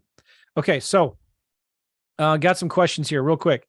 Do you hold the deed, or does the deed go to the buyers at closing? So That's a great question. So we hold the deed. So the deed stays in our name until it's paid off. And I think I was telling you guys earlier that the way I explain it to them is when you buy from a bank, the deed goes in their name, and then they pay for 30 years. When they buy from us, the deed stays in our name, and you pay for 30 years, and then the deed goes in your name. So that's what I tell my buyers. So we keep the deed. Now, sometimes they want the deed, And if for whatever reason, maybe they're putting major renovation into it and they want to be protected, and I will agree, but I charge them an extra $5,000 down. And the reason I do that is because now if they were to default, it's not an eviction, I would have to foreclose. And a foreclosure cost me about $5,000. And I tell them that. I say, that's the reason. If you want the deed, I can do it, but it's going to be another 5,000 down. But sometimes they do it because they're about to spend 20, 30, 50 grand and they want to be protected, and I get it. So I work with them on it. Okay. In these properties where you're buying these homes for 30 grand, what is the average comps for other homes in that same neighborhood? So believe it or not, the comps typically will go all the way up to what we're selling them for. The only difference is we're comping it with the retail ready ones, even though ours are the as is ones. So that's why I say we sell for super retail, because we'll sell it at full retail, but ours aren't in the same condition as the full retail ones. Are you fixing the houses up? I don't even see them, let alone fix them up. No, we don't fix them at all. We don't clean anything up. We don't trim a grass or a shrub. I had one that I'm embarrassed to say, when I sent someone out there, was filled with dead bats on the ground. And I specifically marketed it to a pest control guy, and that's who ended up taking it. I marketed for a pest control guy that looking for a house. I've done that a few times where I know it needs plumbing, or I know it needs a roof, and I'll market for that industry and find a buyer in that industry. After we do the completion challenge, do we still get, and we get our money back, do we still get to keep the system? Absolutely. You stay in the program. Awesome. How much more money do we need to start beyond the price of the program for a beginner with no properties yet? I just want to clarify this. You do not have to, like in land, you have to do direct mail. You have to have a CRM like FreedomSoft, because you're going to be getting so many leads. But with this system, you can get other people, you can go find deals from other wholesalers. And again, you can do pen and paper. So I like diversifying, right? I think you can. Kids, I mean, and I'm getting old when I start calling everybody kids, but I've had kids that don't have any money, any credit, anything, and have dozens of houses now, just because of doing the process. It's not about having money or credit or anything. It's just doing the actual process. Yeah. So guys, if you have the land course, this is a great supplement to that, because it's good to diversify, not all have all your eggs in one basket. There are some advantages to homes, like it's a longer term investment. You're selling these things on 30-year notes instead of land, which are 5-year notes. Now with land, you can get cash flow a little faster, but with houses, you can get cash flow for longer. Okay. So you really need to be looking at both. And with both of them, you use OPM, other people's money. You're using other people's money to buy these properties, right? Can I bring you deals if I'm not in the program? No, you have to be a student of the Slow Flips program before you can give Scott your deals. Question from Tyler. Do you keep the payments the same for 30 years, even if taxes and insurance go up? So that's a great question. So it is actually written in the agreement that we can raise your payments if the taxes go up. However, and I tell them this when I'm signing, as we get to that, because I read the whole paperwork with them when we do it, I tell them that it says that. However, in all my years, I've never raised anybody's payment, and I have never. The reason I have it in there is because if there was any ever major government changes and it didn't go up $10 but went up $1,000 a month, well, then obviously I would have to. But my intent is to leave them alone. So I don't raise it. If it was some major change, then obviously it's written that we can raise it, but I've never done it. Yeah. Good. Awesome. John just signed up. Excited to get started. Looking forward to working with Scott. I love it. Indira, Scott, this is wonderful. I love how everyone wins and they realize dreams. It's fulfilled. Different than anything else. I mean, even the land, Joe, and the land to me is like wholesaling. It's you make money now, which is why I love the land. But this is something that I say isn't for now. This is for your future. One of my sayings, I almost end all my meetings saying this. I say, do something today your future self will thank you for. And I mean that, in 5 years, you'll be glad you did this. Land and wholesaling, you're glad you did next month and 2 months from now. But slow flips, you're going to be glad in 5 years and 6 years and 7 years from now. Yeah. Good. Somebody signed up and they said they'd not received an email yet. It will be coming soon. So just watch your email. It will be coming soon. Someone from Scott's team will email you. Somebody asked, do I get Joe's land course as a bonus for slow flips? No, that's completely separate. If you sign up by the end of today on this webinar, you either get my lease options course, and I sell that on my website for $2,500, or you get the creative financing lab course that we sold for $5,000 at one time for free. You can choose either one. You can get my lease option course or my creative financing lab course for free. Awesome. And Boy, whoever said they didn't get an email, the link to get in the program is also right on the thank you page. So I'm not sure if you saw it. It might be right on the thank you page. okay. Okay, good. All right. So guys, I know you're probably going to have maybe more questions. I don't know, but here's the email. I'm going to just give you ours. And then Scott, do you want to put in your email for support in the chat? Yeah, I think actually I had it on this page here. There it is. support@uglyscott.com. Support at, You want me to put it in the chat as well? I'll do it here at uglyscott.com. Support@uglyscott.com. Yes. All right, good. Well, this has been awesome. I'm excited. I love this. If you're going to be investing in properties and houses, I love Scott's program, because you're not getting the pain and headaches and hassles of tenants and trash and all of the tenant turnover. And because now you're the bank and you're getting these really nice homes free and clear within 5 years. So this is the safer. There's nothing like free and clear, Joe. Yeah. There's nothing like it. Yeah, that's great. One more question. Sonia's asking, who gets the depreciation? Just answer that again one more time, Scott. So it depends on the way you have it written up, but the way we do them, we still keep the depreciation. And I've had my CPA work on this for a while, and just so you know, I've been audited 3 times, and everybody says nothing's real until you get audited, then you find out what actually is true. And I've been audited 3 times, and everything's been perfectly accepted the way that we do it. Yeah, but we're not giving you tax advice, so. Yeah, exactly. I'm not a lawyer. I can only tell you I've been audited, and they blessed what I did. But who knows? You can get audited again tomorrow and have a different result.